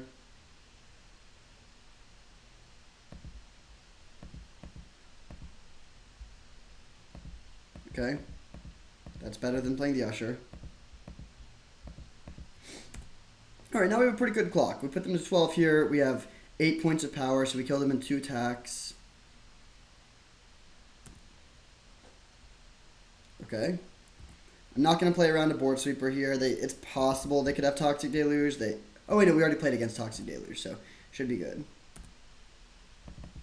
So, yeah, really hard to see a way they could win this.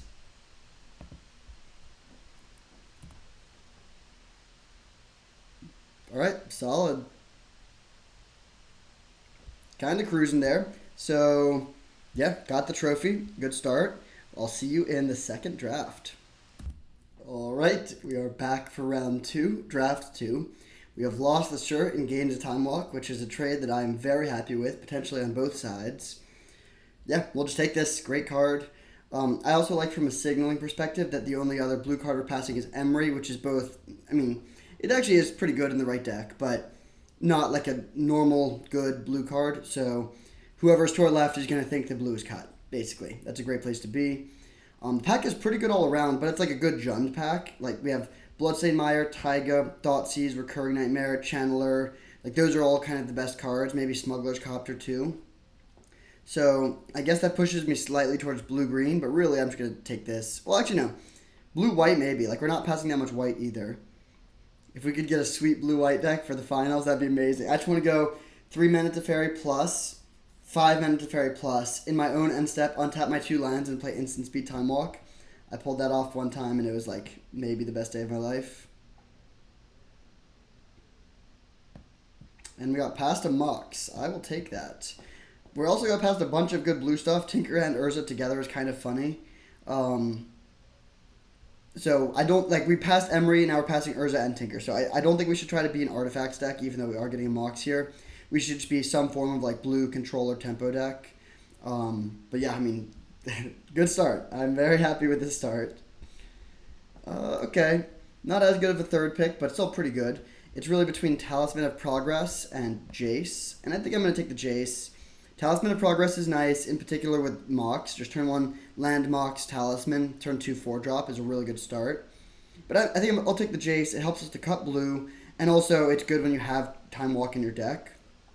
This card scales up in power level when you have very good instants and sorceries to flash back with it. Just as like a looter with some upside, it's already like borderline playable, but then it becomes like very, very good when you have Time Walk. Also good turn 1 play off of Mox. Okay. Some good red planeswalkers here. No blue, which is a little alarming.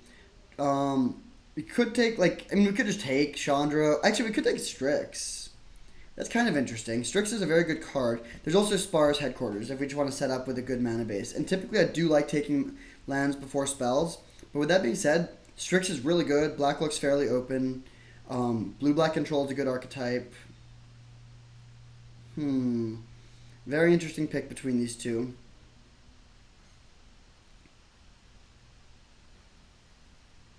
I think I'm going to take the Headquarters. I do like Strix a lot. I think blue-black is a good color combination, but like just having good fixing is so important. Yeah, close pick. I definitely would not fault you for taking that. But okay, now I'll take a 5th pick to Fairy. That's awesome.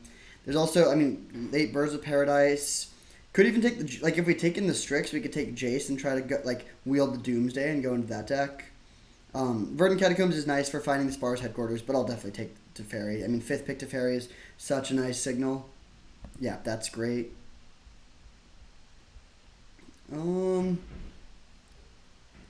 This pack is a little more rough. I don't think blue is that open. So it could be blue-white or we could be bent. I'm not that into Ranger Captain of Eos.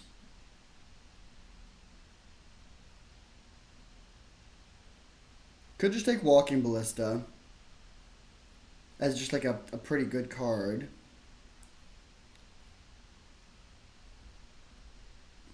We might end up moving more towards a blue. Actually, you know what? I will take the Ranger Captain. It's close, but I don't think Walking Bliss is that good. And I think there's a good chance we're going to be fairly heavy white. And like be more of a blue-white tempo deck than anything else. Yeah, see here now we have Elite Spellbinder. There's also like Botanical Sanctum if we wanted to go towards green. But I think we just accept being a blue-white tempo deck. The problem with... Well, actually, wait. Maybe we do take one of these. Could even take Botanical Sanctum instead.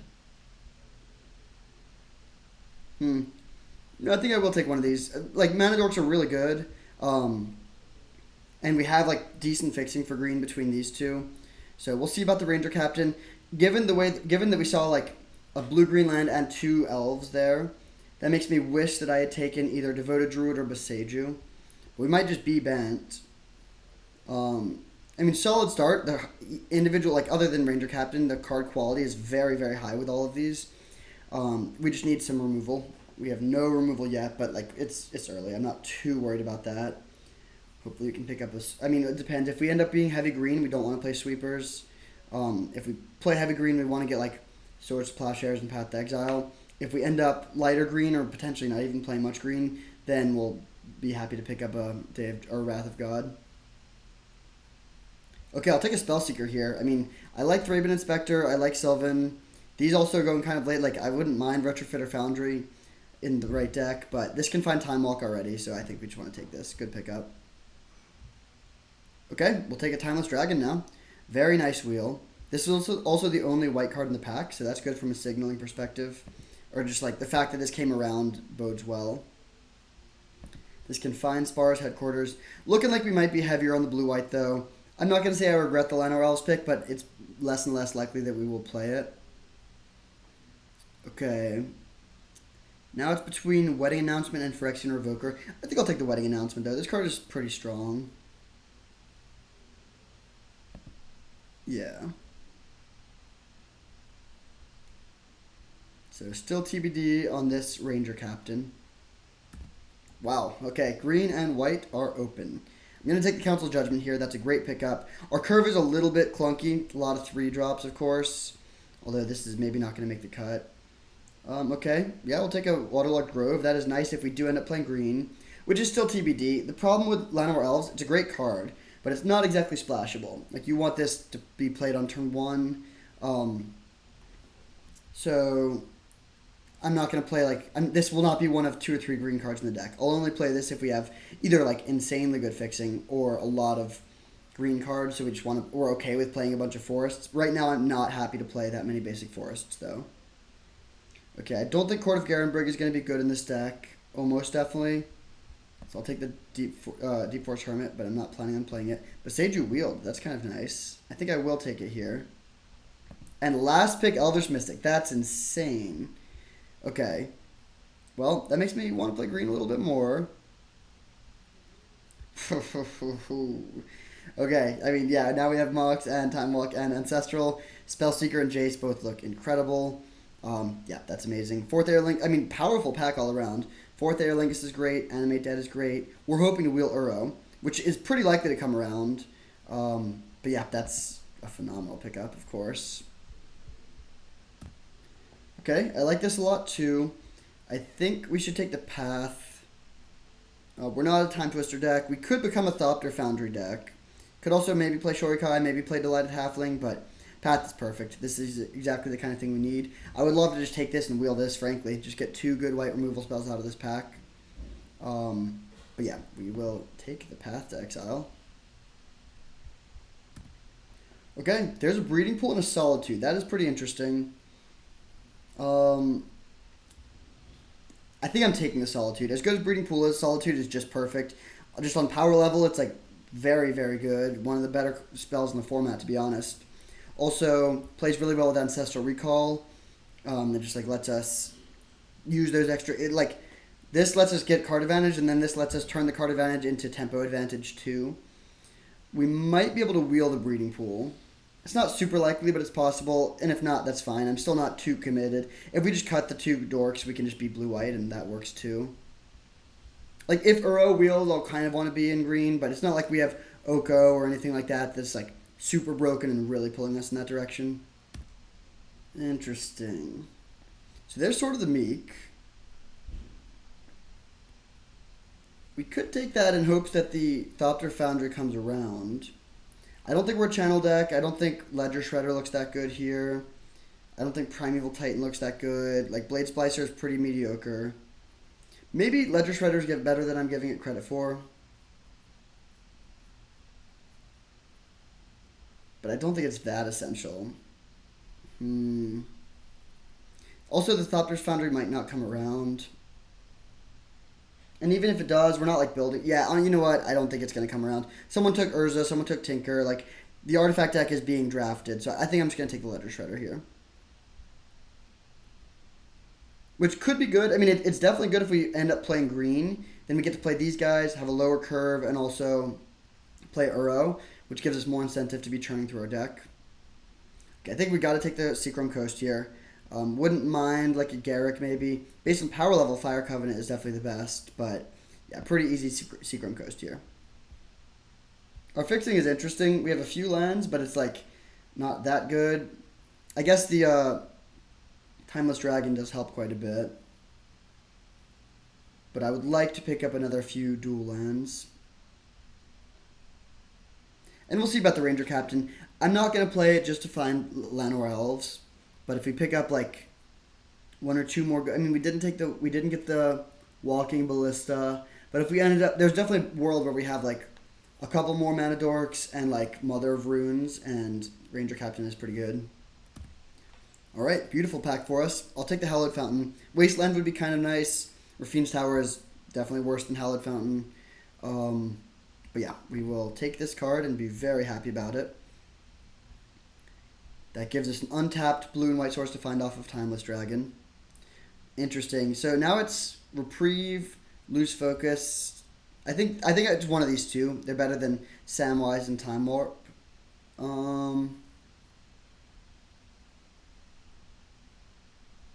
Interesting which one's better. There is some incentive to have more white cards for Solitude.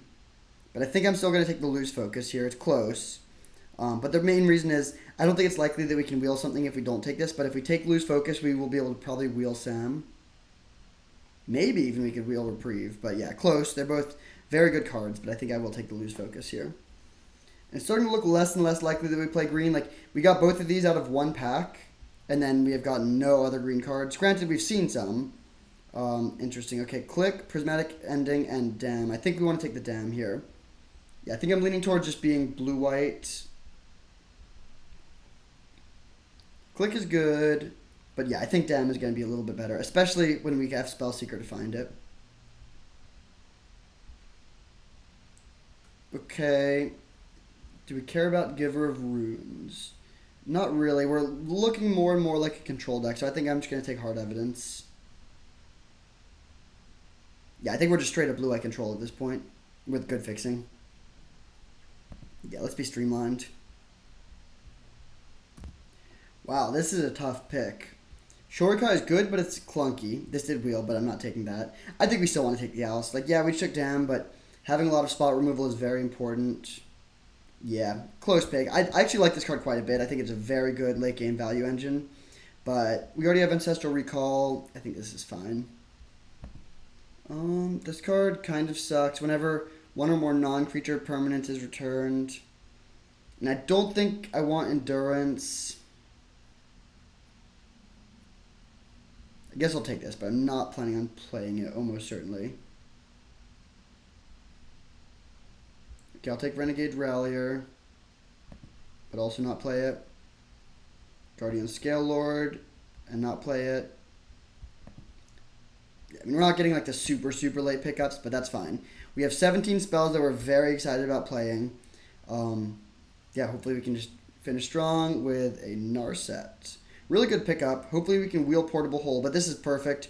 We have a lot of non-creatures. I wanted a little bit more top end, a little bit of card draw, and this is a good version of that. Let's see, Wedding Announcement doesn't look good. These are the cards that I'm like, that I very, very much want to be playing. And Narset definitely makes the list. So does Mana Drain. That is pretty excellent. We don't use the mana for Mana Drain that well right now, which is actually like weirdly good. If your deck has a bunch of really expensive stuff, then it's like great when you draw Mana Drain and line it up well, but that doesn't always happen. Yeah, we'll take this, keeping our eye on Savannah on the wheel. But someone took the Uro. Yeah, if someone took Uro, I don't think we're playing green here. We're blue-white. Oh, never mind. We're playing green. That is, I mean, exactly the kind of card that would make us want to do that. I still might not play all these dorks because there's something we need early, but this is splashable. This is very different. Mystic Confluence would be great. I would totally play this card. But yeah, I'm not going to pass an Oko here. That is a truly phenomenal pickup. And our green splash is pretty free at this point. Even if we play no basic forests, right now we have 5 sources. So we have Otawara, Ketria Triome, Touch the Spirit Realm, Talisman. I don't think I need to take Touch the Spirit Realm that highly. I don't think Ketria Triome is that necessary either. So it's Talisman versus Otawara. I think we're going to end up with, I don't think we need Talisman that much. It's not bad, but it's better when you have more 4-drops. This is looking like a deck that wants to be like passing with mana up on turn 2 much more. Yeah, if this wheels, I would definitely take it and probably play it. But I think Otawara is the pick here. There's the Dark Depths, but we're not playing that. Let's take Temple Garden.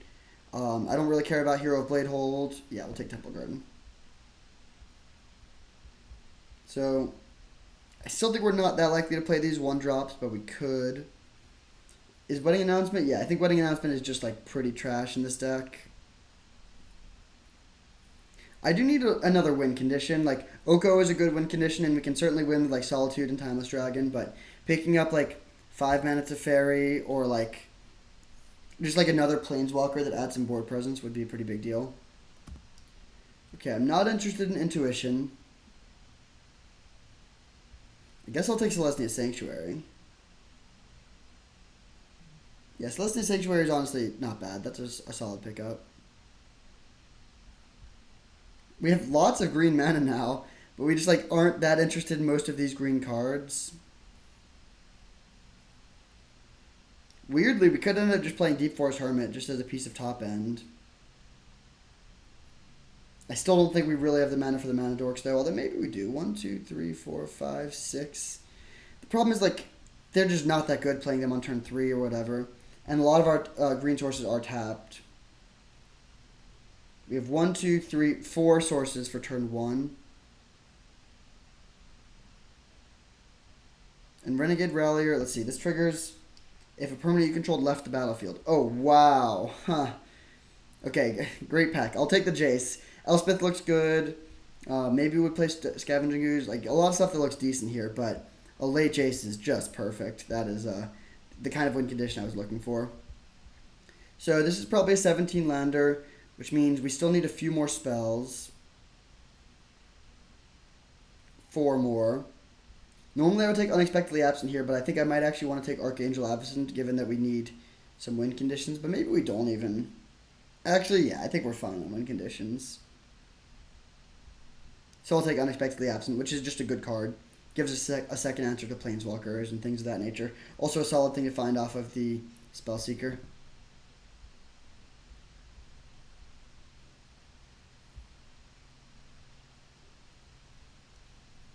Okay, this is coming together pretty well. I don't think the Weather Seed Treaty is something we're that interested in. I don't think we want Guardian Scale Lord.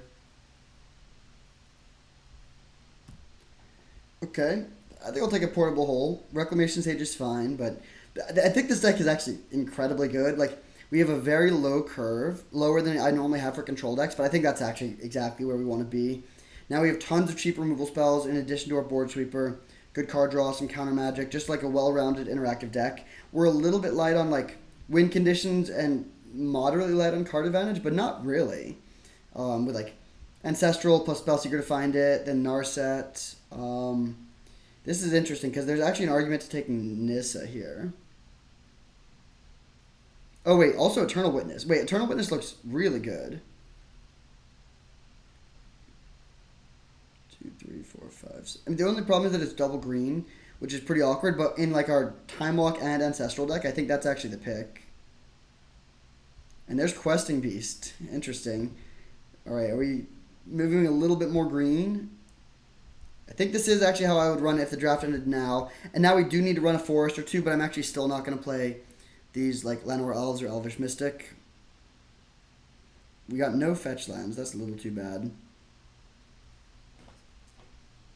So yeah, TBD. These are both like maybe on the chopping block. All right, I'll take Wall of Roots here, but I'm not going to play it in the main deck. Ultimate Oddity is interesting. Also not going to play it in the main deck, but it's not the worst. We'll take Otari. Okay, we're going to look at how the mana works. But if we think we can make double green, then these two cards are both great. They're like very, very good. They give us like ways to actually close out the game. This is good against Planeswalkers. This is good just in general. Let's sort by color. So we're heaviest blue by a little bit. Yeah, so 9, 12, and then 3 green cards, but some of them are double green. So let's start with this and see how it looks. We have 1, 2, 3, 4, 5, 6, 7, 8 blue plus Timeless Dragon. That's definitely not enough. We need to have, honestly, 2 more. For white, we have 1, 2, 3, 4, 5, 6, 7, 8 with Timeless Dragon. I think that's okay. And for green, we have 1, 2, 3, 4, 5, 6, 7 plus Timeless Dragon. It's tough that these are both double green. If these were both a single green, this deck would be like Chef's Kiss, 10 out of 10. Because some of our key cards are going to be tough to cast, like we're not going to be casting these on time usually. I think that's okay though. If we were to cut them, there's really not much that I'm excited about playing. I mean, Tamashii, it can return an artifact or enchantment to the battlefield. This does nothing. I mean, it's good if we like... It's good with Selesnya Sanctuary and good with bouncing our own thing with Teferi. That seems pretty underpowered, though. Could play Wedding Announcement. So if we were to just go like Wedding Announcement, Guardian, Scale Lord, our fixing becomes a lot better. We cut the Forest and then our mana is just like actually good.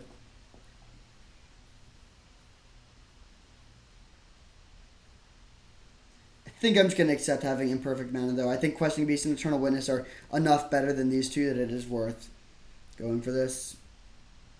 And then yeah, I mean the deck is sweet. We have Mox, Ancestral, and Time Walk. We have Spellseeker to find them. We have Jace and Eternal Witness to recur them. We have Teferi, Narset, Oko, which are like maybe 3 of the best Planeswalkers ever printed that cost 3. And then Jace the Mind Sculptor. For removal, we have Oust, Path, Portable Hole, Dam, Council Judgment, Solitude, Timeless Drag, or Unexpectedly Absent. So very good removal. Our counter magic is a little lacking. We only have 2 counter spells, but still, 2 counter spells is not the worst. Yeah, to be honest, this deck looks phenomenal. Very different from our last one for sure, but still very strong, and I am excited for round 4. See you there. Alright, we are on the play for round 4, which is kind of round 1, and we got a good hand. I'll keep this. This is a deck and a half, I'll give you that. So turn 1 Ancestral, into turn 2 Mox Teferi, into turn 3 Jace. Seems like a pretty strong sequence. Any argument to main phase Ancestral? No, we're just going to fire it in their upkeep.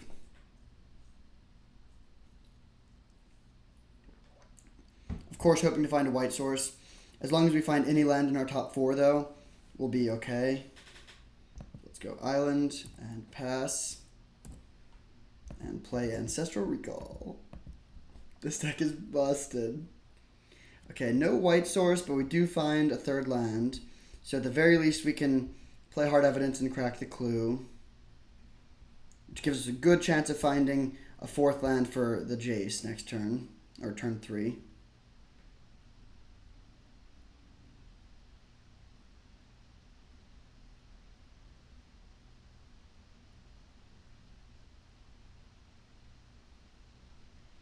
Mox Diamond is a pretty good thing to bounce with the Fairy.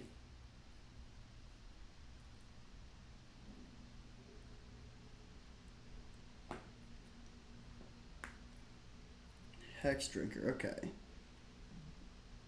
That shouldn't be too hard. Council Judgment can answer that even after they get it all the way up. Still would love to find planes. No such luck, so...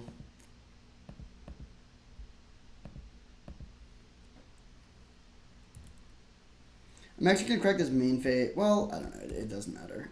I guess I'll crack it main phase. It would be annoying if they had Hull Breacher. Okay. Fortunately, we can't play that this turn. We did have to play our second land before going for it. So, yep, that's fine. I think I'm fine taking 4 for this turn. The hope is we find a white source and we can bounce the Mox Diamond and then use the crab to keep our thing alive. Sure. Plains? Not a plains, but I will take it. Let's make a food. Play this and pass.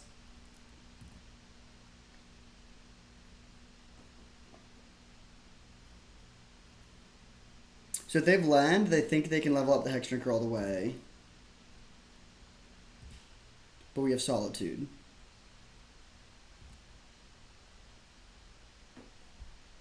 Alright. I think I'm going to pitch Path to Exile because I don't want to give them an extra land. And now it just seems pretty much impossible for us to lose. We can play Jace or Teferi. I think actually playing Teferi first is better here. Normally I would play Jace. It is definitely like a stronger card, but this denies their resources best.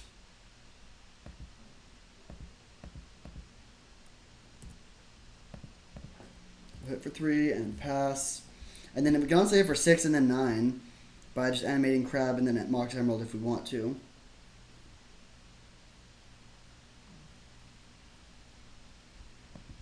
Yeah, looking pretty good. Looks like the opponent has conceded.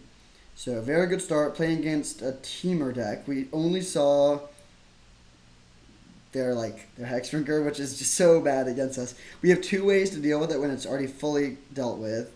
We also have Portable Hole, Oust, and Solitude, which can deal with it when it's on 7 counters. Also Teferi and Jace. So yeah, the card Hex Drinker is not scary at all. Do we want to make any changes? We don't have much of a sideboard unless we want to go heavier green, which I don't see any reason to do here. Questing Beast probably is still decent.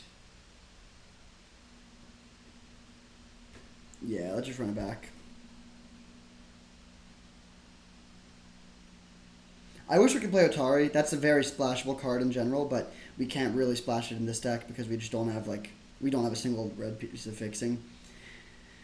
We have decent mana, not amazing, but decent, but not good mana for enabling splashes. For enabling splashes, you want to have 3 fetch lands and 1 or 2 triomes, and then that's the sort of mana base where you can have only 5 non-basics and still have a very good 4-color mana base. But alright, this hand is not nearly as explosive as our last one, but definitely a keep nonetheless. That is a good draw. Hopefully they don't do anything too scary on turn 2.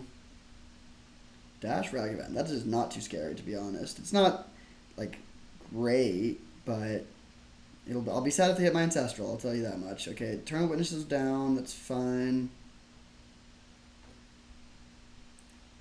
Okay, I'm just going to pass with Lose Focus up. We could play the Jace. I think it's worth it to hold up the counter. If they play land before playing Ragavan, then we can't stop it. But yeah, this is what I was expecting. We can counter it this way. And then I think I'm just going to go Jace, Selesnya Sanctuary. Yeah, playing Narset is fine, but I think I'd rather sequence the tapped land and set up Set up our white mana.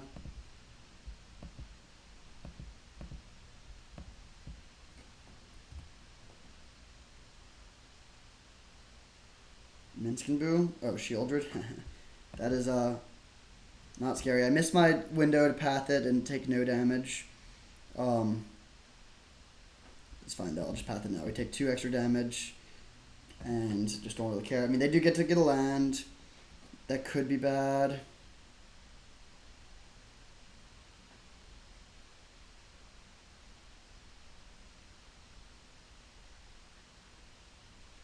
And let's play Narset. Still going to hold the Time Walk. I think we'll find a better window for it later.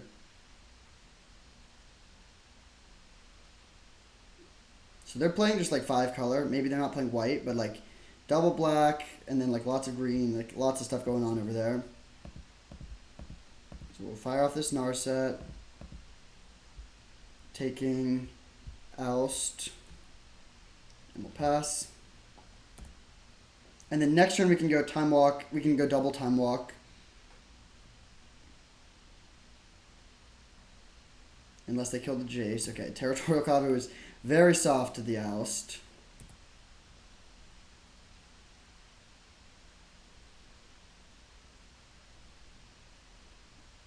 Ramanap Excavator. Okay, we're just going to fire off this dam then. So we'll loot.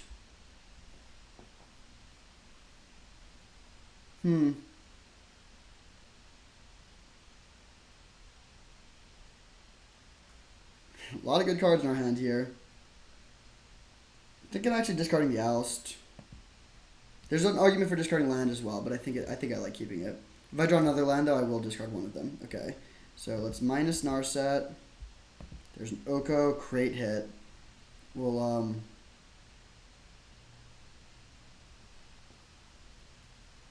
yeah, I guess we're not flipping Jace this turn, so we'll go loot. Interesting. I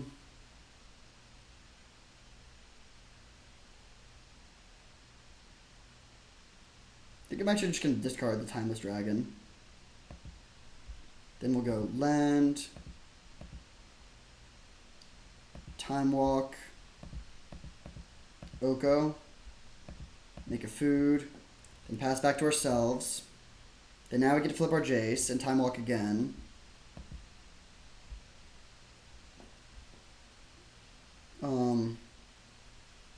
I guess I'll discard Otawara because we're playing a land here.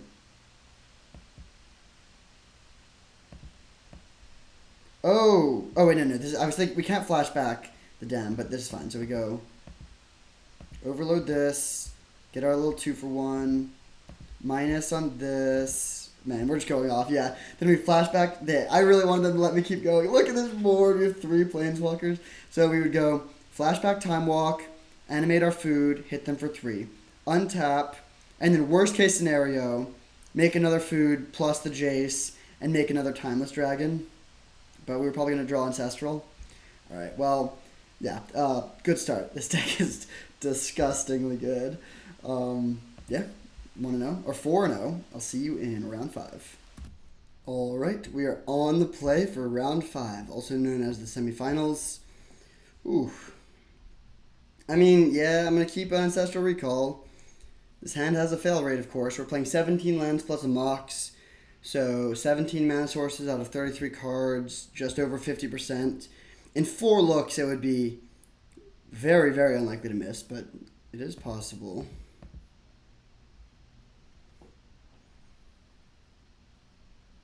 Okay. Now, hopefully they play Soul Ring, and we can go just like land, Hard Evidence, Portable Hole.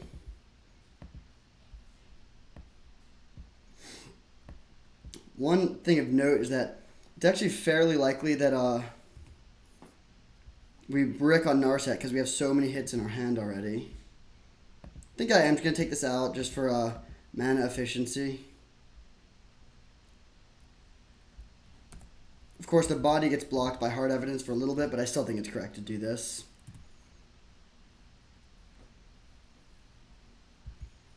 And now we hope for another land. Strip Mine, okay, that's the opposite of a land. Okay, nice. I will shock. I don't love shocking against the red deck, but I think it's worth it to crack the clue.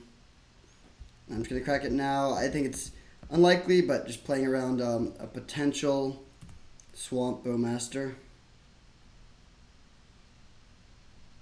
Robber of the Rich. Well, we're rich. We got more cards than them, that is for sure. Unfortunately, they hit a Plains. Really, really hoping for land here, of course. Brutal. That sucks, actually. That's quite bad. Pass, discard Narset.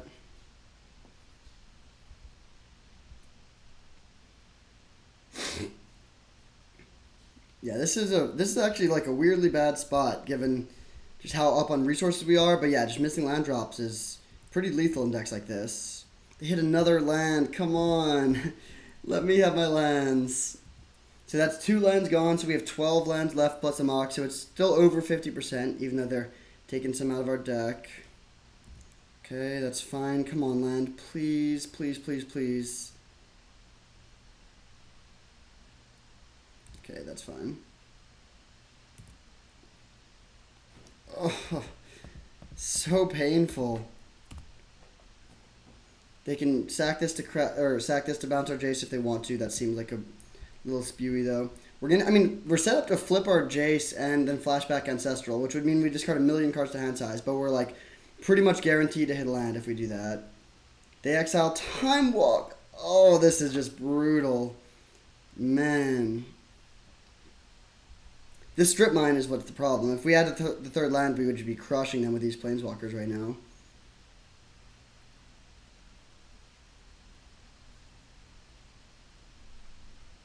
But yeah, probably going to have to settle this one in games 2 and 3. So they're playing like blue-red tempo. Should be a very, very good match. Honestly, one of our best matchups. Because they're not fast enough to like really go under us, but we have tons of removal that lines up well against their threats.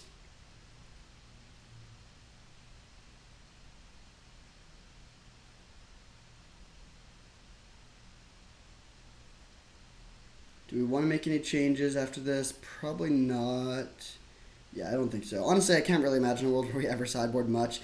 I guess if we play against like a combo deck where we don't need our removal, we would side into a more heavy green deck.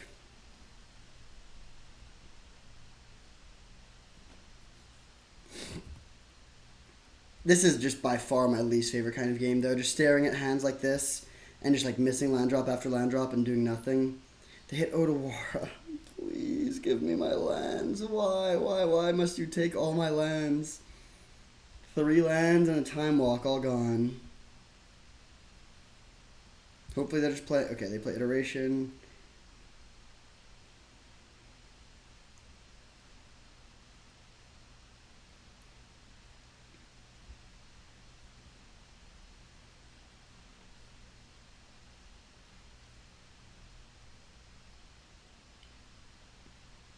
If we untap with Jace, we have to hit our land drop.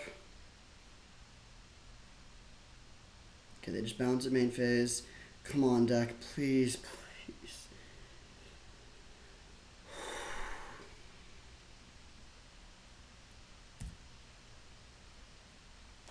Oh, man. This is... I mean, I guess I'll take it.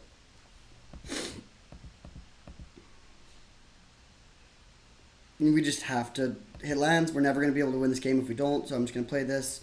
Bounce the Robber of the Rich. Come on. Oh my god. This is one of the most tilting games I've ever played. Turn 7. We've gone through so much of our deck. No lands. I'm sorry. I should stop complaining, but you can see why I'm frustrated. You can definitely see why I'm frustrated. Attacking us. Interesting. They might just burn us out here. Honestly, please do. Just play Lightning Bolt plus Fire Confluence. I really just want to get out of this game. Okay, I'm just going to concede. This is too bad for the mental health. Okay. This is like a buy of a matchup, though. Like 0% chance we lose if we like have at all a normal number of lands. Do we want to play 18? No. We're honestly playing way too many mana sources. Also with Timeless Dragon, 19 mana sources with this low of a curve. That was like an extreme anomaly. I guess I did keep a one-lander to be fair, but yeah, I'd really, that was brutal. I'm just going to try to never think about that game again.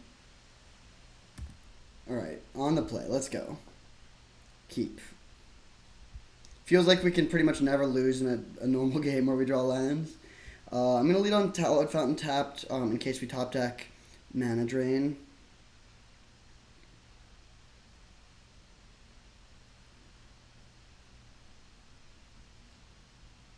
So they're just playing like blue-red tempo. Again, like this is the sort of matchup where control typically does very well. Like back in the day, blue-white control versus blue-red Murktide was like one of your best matchups as control.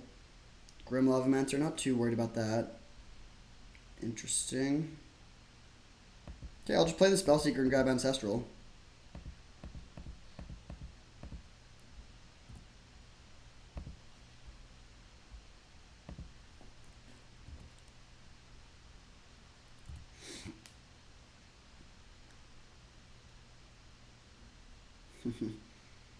Not so scary now. Magda, okay. Not too worried about that either. I'm just going to main phase this Ancestral, see what we hit. Okay. So we could either hold up Mana Drain or just put Magda back on top of their deck. I think it's a little better to hold up Mana Drain.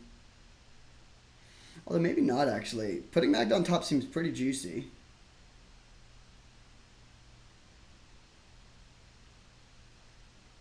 No, I'll hold up Mana Drain. The problem is if we go for that line, we're out of good answers. So if they just stick some sort of like annoying 3-mana, like if they go like land, Landmox, Chandra, Torch of Defiance, we're in a pretty bad shape where we like have a Mana Drain, but we can't deal with the board. If we had two ways, if we had like Council of Judgment in our hand also, that would be a little different. But here I'll just pass, plan on blocking this. If they play a Burn Spell in the Spellseeker, it's not great. Okay, they just go for the trade. I think I'm going to take the Magda off the board here.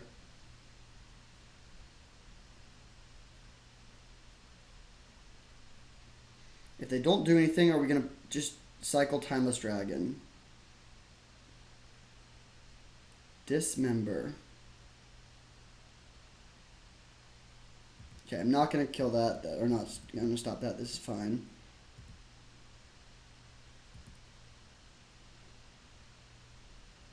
I hope this is another creature iteration. I think I will counter this. The way they're I think they're light on lands here.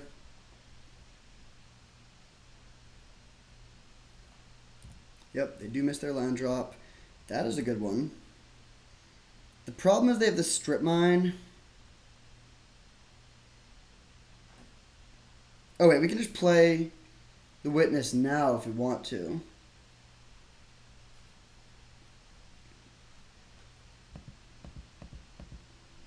Yeah, honestly, I'm just going to play Dam and then play Eternal Witness. That seems pretty good.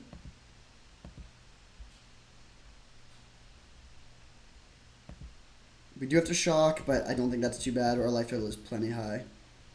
And now we're just massively ahead because, like, we're way up on lands. We're actually almost up on life, too. We have more cards in hand. In every single metric, we're ahead, except they have one more life, which I think will be okay.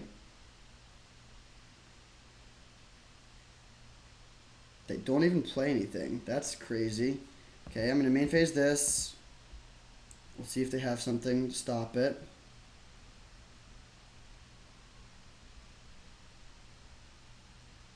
I don't think there's actually any card in the format they could have that would fully stop it. Okay. I'm just going to put that back on top.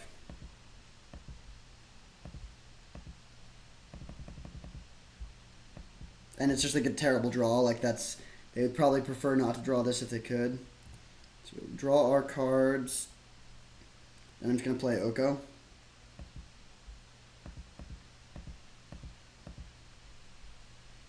Every single turn we just pull further and further ahead.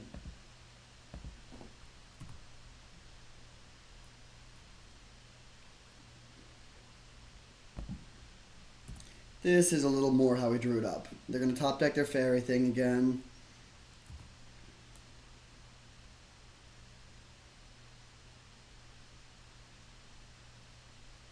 Then we have 1, 2, 3, 4. They concede. Okay, 5, 6. 7. So we wait 1, 2, 3, 4, 5, 6, 7. So we're 1 mana short of going Narset into Timeless Dragon. Could just go Ledger Shredder and a Timeless Dragon, honestly, and just build up our Air Force. But yeah, so we stomped them in game 2.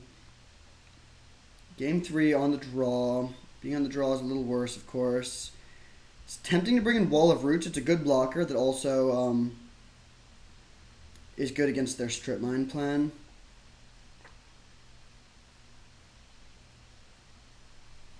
Everything in the main deck does look pretty good, though, to be honest.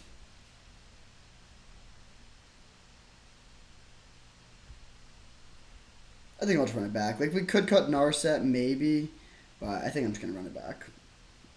Narset's another card that goes up in value when you have good cards to find. Like, if you're minusing Narset and hitting, like, Spelunking, that's not that exciting. But when you're minusing Narset and hitting Time Walk, you're pretty happy about that.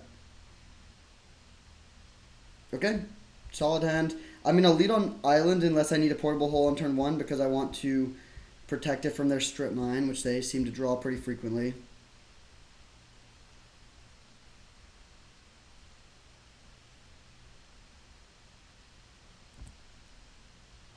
Okay.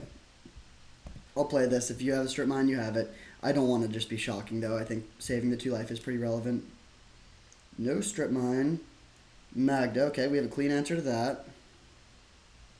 Jace. Interesting, but I think it's still better to Portable Hold this. I want to deny their mana.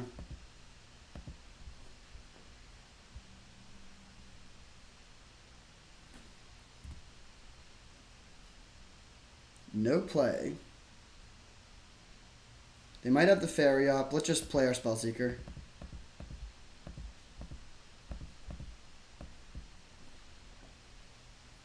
Technically, we should have probably played the Plains, actually, because there's a chance if they draw Strip Mine... Okay, miscalc, that's fine. There's a chance they would strip... If we played Plains, they might Strip Mine Island, and we would much prefer them to take out our Island. But at the same time, if they're missing land drops, I think we're pretty happy if they Strip Mine. Okay, do we want to jam Jace into their open mana?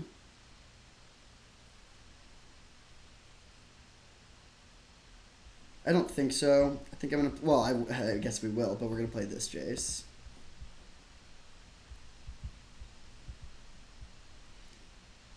Fairy Mastermind, okay. We kind of want this to be the last thing that we play.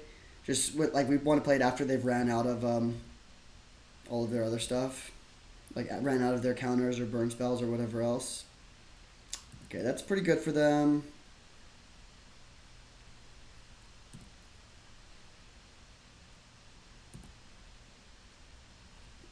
Okay, I think I'm just going to main phase the Solitude. They can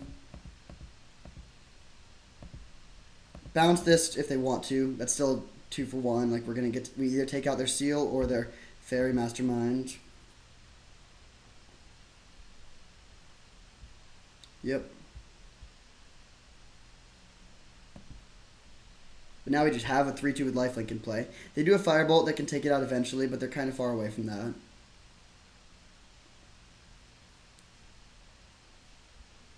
Snapcaster Firebolt, okay. Then we can just go Jace Brainstorm, I think. And if we find Time Walk, the game pretty much just ends.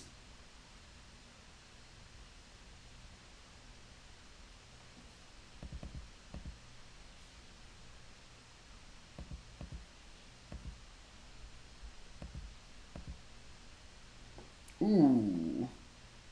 That's pretty bad. That's actually really bad. Wow, we have no way to shuffle.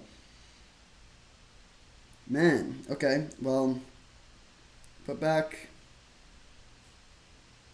I guess Island is the worst card, so I'll put it on top in case they have Robber of the Rich.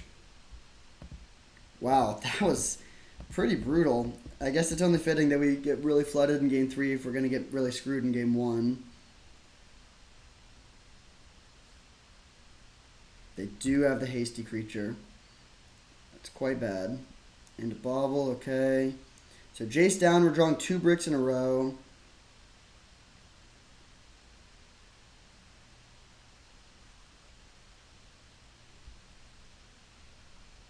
Could have plus Jace, and given that what I knew was now that I know what we would have drawn, I would have definitely plussed. Yeah, we draw a brick and then potentially another brick. I'm going to pass. They're going to play. So we could sweep the board, but they don't know about this. This way, they're going to play their Fairy, and then we're going to get a 3 for 1. I think it's pretty likely that we'll be able to resolve this. We're only taking 5, so we go to 13.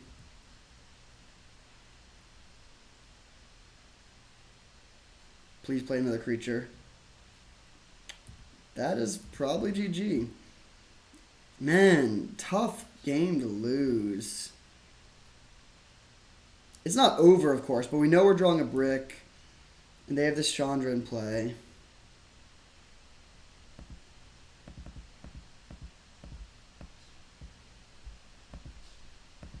So Council's Judgment would be very good.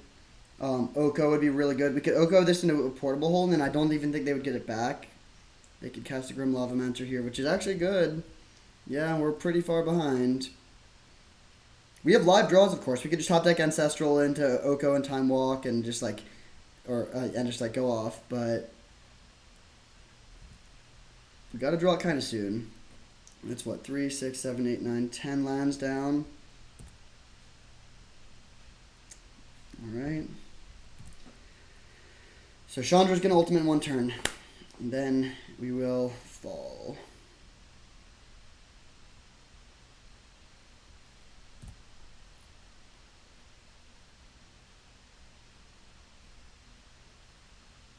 If we find Eternal Witness, we can go Witness into Spellseeker into Time Walk. I think I will counter this.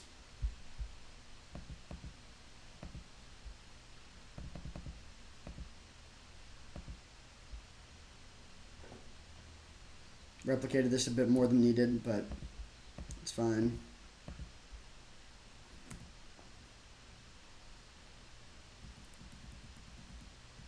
Alright, this is the draw.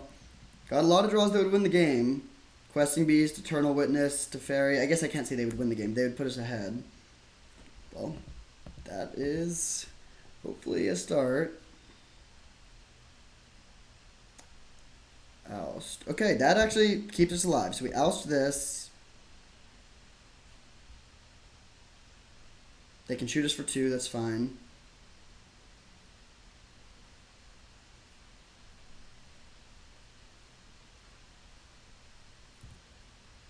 Our life total is getting low. It's huge that this portable hole is an artifact.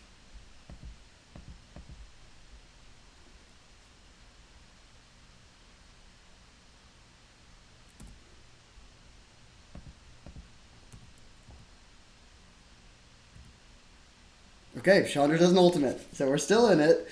We're at 7. I think we're still behind. They're gonna draw a card, then they can plus Chandra, which will they have Grim Lavamancer on top still.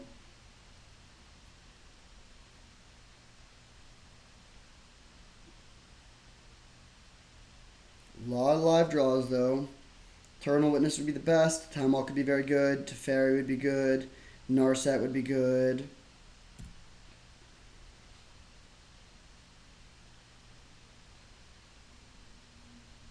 Yep. Oko can start gaining his life. Ooh, okay. That's not GG, but it is quite bad.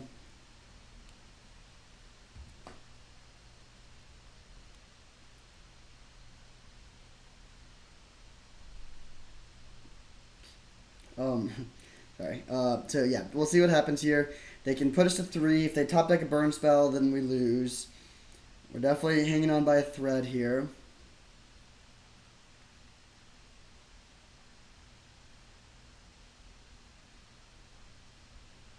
I'm 99% sure that they don't get their thing back if they kill this, but I'm not 100% sure.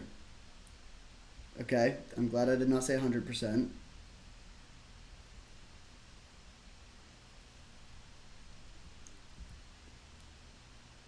Timeless Dragon, interesting.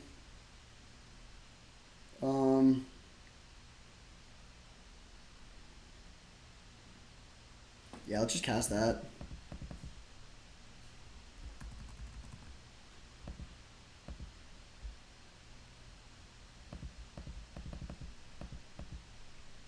A 5/5 is a lot better than a 4/4 against them.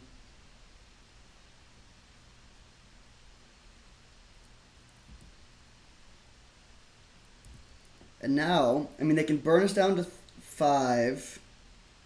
They have 6 damage on board, but we have 3 points of life gain on board.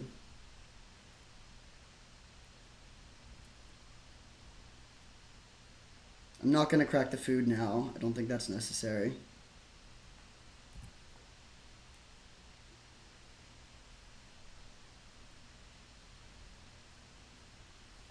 So they don't have any attacks.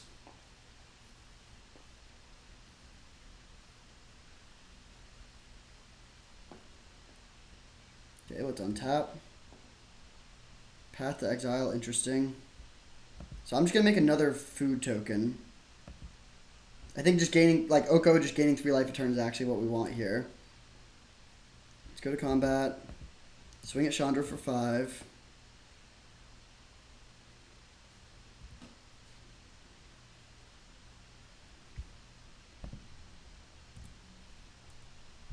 Then they're going to burn us with the Grim Lavamancer, and I think I'm just going to fire off this path in response. There's definitely an argument to holding it. Well, alright, first I'm going to crack this. Honestly, I'm just going to crack this now. So we're at 9, then we go to 7. I actually think I'm just going to take out their Magda now that I think about it, because Magda deals 2 damage a turn. Like, they're about to run out of fodder for Grim Lavamancer. I don't care that much about the treasure token. They have enough mana at this point.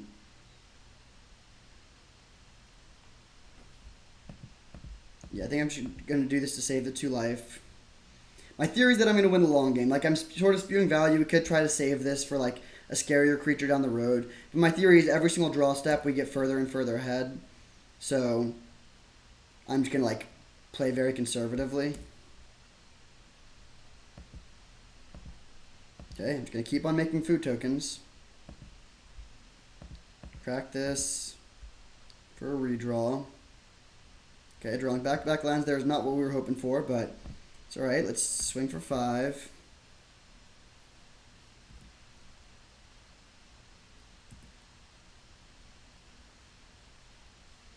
We'll see if they go at our face still. If they do go to my face, I'm just going to gain the life.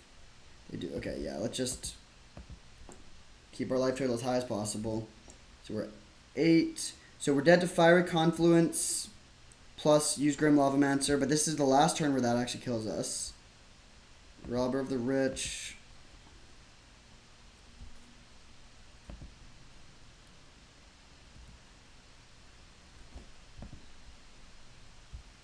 Okay, so I'm going to use the Boseiju here.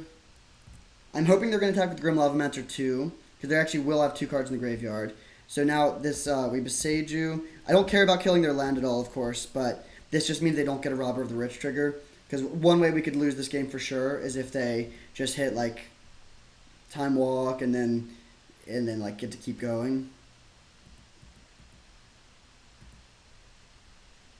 So we're going to take this, go to 5.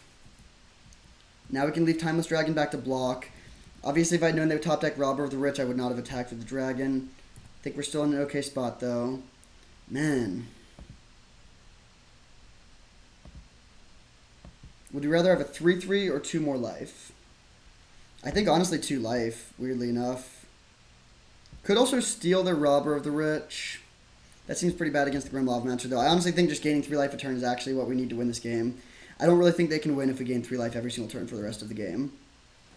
I'm going to crack this main phase.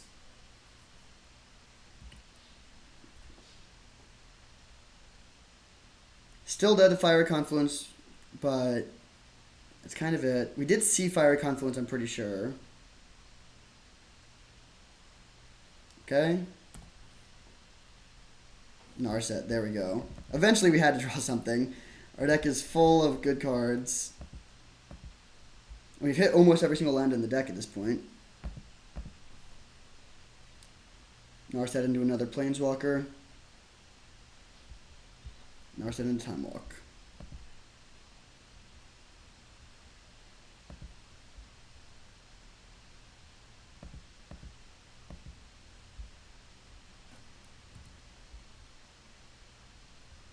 And then eventually we'll find Eternal Witness, and then we can also Eternal Witness back We can fairy bounce back. Wow, crazy match. That was wild. I can't. We were like so dead. They had a Chandra on 7, and we found Ancestral into removal spell for the Grim Lava Mentor plus Oko. And then from there, honestly, we actually drew pretty badly from there. But just Oko gained us like a million life. What this? We plus this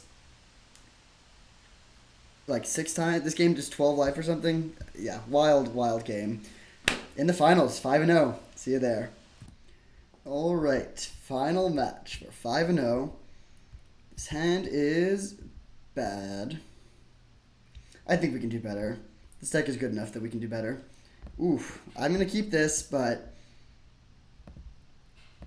I'm over going to 5. But we obviously we know what we need to draw. If we find 1 island, this hand is incredible. We don't even need to find it on the first turn. But we have no castable spells, which is not really where you want to be. Island. Okay, I mean, yeah, I don't love having to... It's going to deal us like 6 damage this game, but... Still, I will play my Ancestral Recall. No Mana Tithe. Okay. Intrepid Adversary, that's fine. I'm just going to jam the Ledger Shredder here and offer the trade.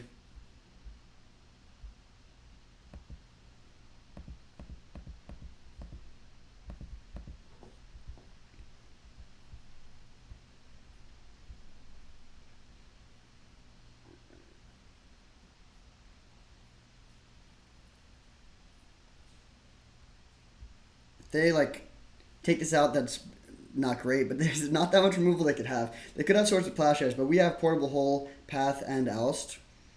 I think those are the only 4 removal spells they could have here. We also played against someone else that had Dismember earlier. I guess they could just go like... Well, no, we have Council Judgment and Unexpectedly Absent. We have, like, most of the white removal. It's kind of funny. Not that I really care. I kind of wish they were playing a bunch of removal because removal is not that good against our deck. But in this specific spot, it is nice that we're likely to be able to keep pace on board.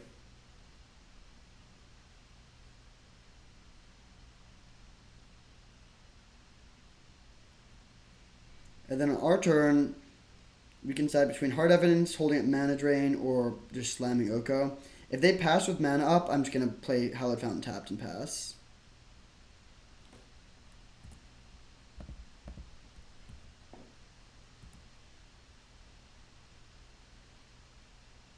Lurrus. Okay, hopefully we can find a white source and just Solitude that. Or a white card. Oh, that's better. I'm just going to Oust. Yeah, this seems good. Getting to pass with Mana Drain up.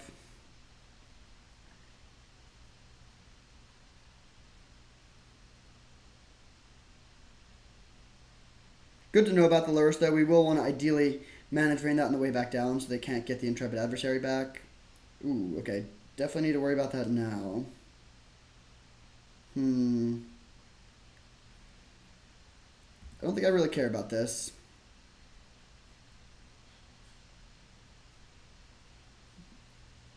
Don't care about that either.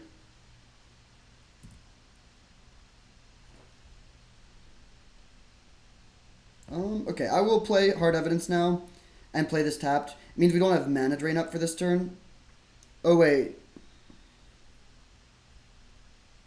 No, I guess we do need to shock because they have, they're drawing Lurrus this turn and we need to counter the Lurrus. Still worth it to play this, though, because we get to save 2 life by having this in play, so it just is more mana efficient to do it this way. I guess we could try to get them with a lose focus. But no, let's just hold it Mana Drain.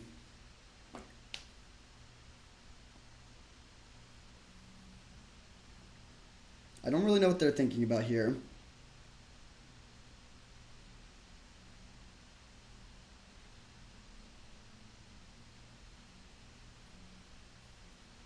We are dealing ourselves a lot of damage. We're going to shock down to 16, then we're going to use Waterlogged Grove down to 15 probably. But we have Solitude and Oko as ways to gain life back, so I think it's okay. But if all of our lands were just like Tundras, we would be in a better position. We've still taken 0 damage from them. So they exile our Ledger Shredder. Don't care about that. We did not get the Oko. Weird that someone else, or the Uro. Weird that someone took Uro, and also bad. Uro would have been really good for this deck. It's fine, though.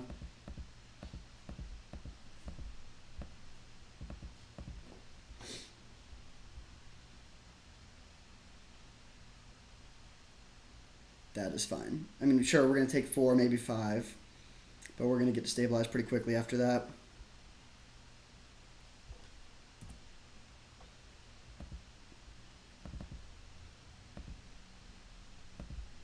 Solitude, take this out, and then I'll just jam the Oko. They have no cards. I don't really think there's much they can do here. I mean, I'm fine with this trade, then Oko can gain back life. What could they even top deck here? That would be too devastating. Palace Jailer. I guess Palace Jailer would be pretty bad. Parallax Wave is not bad. I mean, it's not great, but they go at our face. That is interesting, but I guess it makes sense. Let's crack a clue. No point in turning something into an elk, at least yet.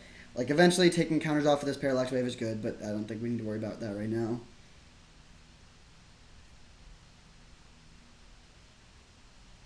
So looking for, like,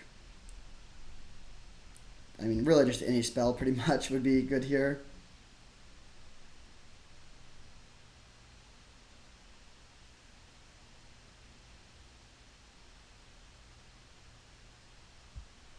Opponent's playing pretty slow, which is fine, but I have a little date after this, so hopefully I can get to that soon-ish.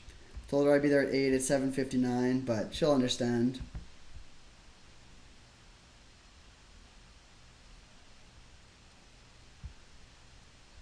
Ooh. Yeah, it's going to make more food. Land, go. I think I'm going to cycle Spar's headquarters if they just attack and pass. Obviously holding up lose focus, though, which is like a hard counter. We can counter unless they pay 6. So, not too worried about that.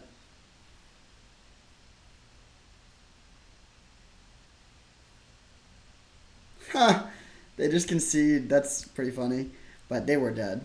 Okay, so up a game against Mono White. Their deck is pretty aggressive.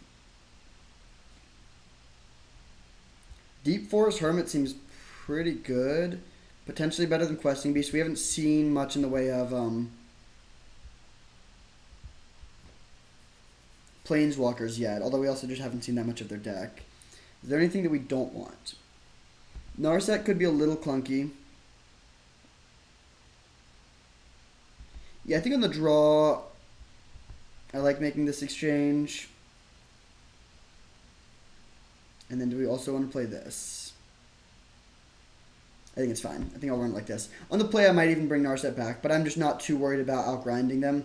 I'm worried about falling behind and losing to their aggressive creatures, and an 0-5 body that also helps us to just, like, continue developing seems worth it. And I'm keeping Questing Beast over Deep Force Hermit because it just is cheaper. I think the 1 mana could make a pretty big difference. They're both not great against Parallax Wave, although honestly Deep Force Hermit might still be better.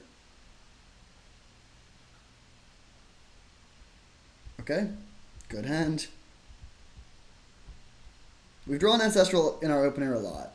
I mean, we've gotten pretty lucky all league. You kind of need to be 6-0, but okay, that's fair.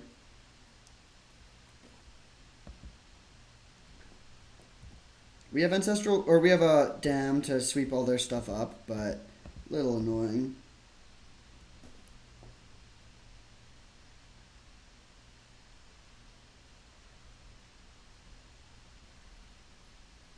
We might have to discard a card to hand size here. I don't think we'll have to discard 2 to hand size, though. Lose focus, interesting. So now we need to decide if we want to hold up lose focus or play Eternal Witness. I think we just hold up lose focus. Oh. Okay, I think I'm going to just play that, actually.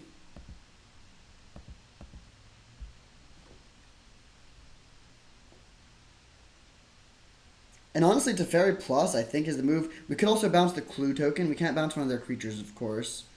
Um, but yeah, just having a Teferi plusing. This is another thing where it's like the max value greed play is probably to bounce the clue. But if we just have Teferi in play and they're attacking it and it's basically just like soaking up damage and whatnot, we just play Teferi this turn, Jace next turn, and we're just like plussing them both. I don't really see a way they can win from that.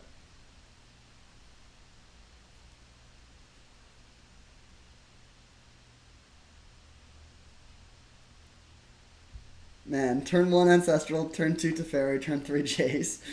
If we were on the play, imagine if we're on the play, they play Mother of Runes, they're like, alright, solid start, Mother of Runes, got some stuff to curve out, then you just Teferi bounce your thing immediately. We have a million cards in hand.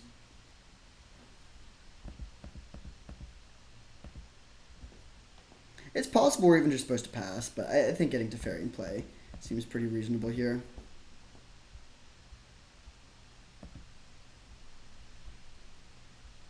Main phase crack the clue is exactly what we wanted to see. They can wasteland us, don't really care.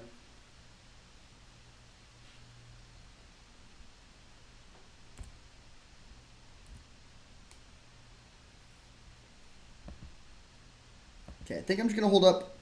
I don't care about playing Eternal Witness that much. I'm just gonna play land and pass. And I think I will honestly just get this into play, although maybe not. No, actually we're fine on blue sources.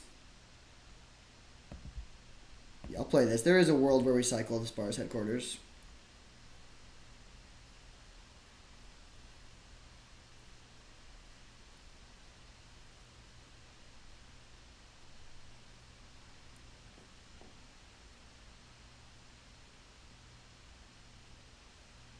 It's pretty nice art on Spar's headquarters.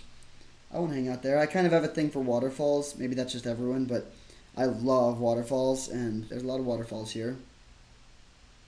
Also a lot of green and white, so just a well designed thing. Hallowed Fountain looks kind of sick too. I would hang out at this fountain. Honestly, most art looks sick. Like, look at Basagi. This is a crazy tree. Oh, they're playing red too. Interesting. Elite Spellbinder. More like lose focus.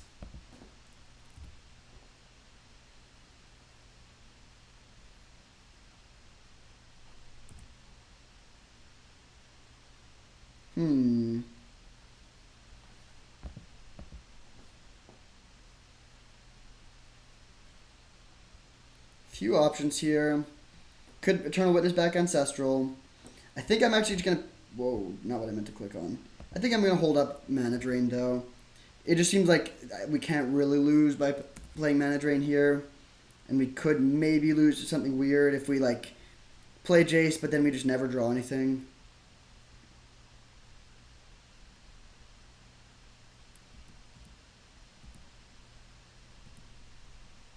Teferi just calmly soaking up this Thraben Inspector hit every turn. Cathar Commando. I think I am going to counter this. Well, maybe no, I will counter this. A 3-1 is pretty good at killing our Planeswalkers, especially with Mother of Runes in play.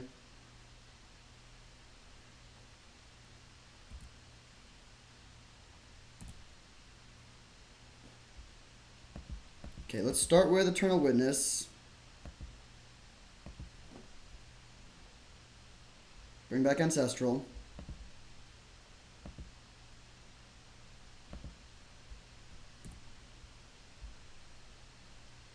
Could even bring back Mana Drain. I think this is fine, though.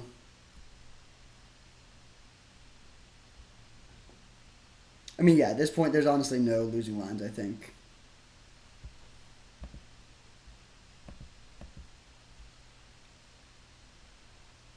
I'm not even going to play the Ancestral this turn. Let's just take this turn to play the Jace.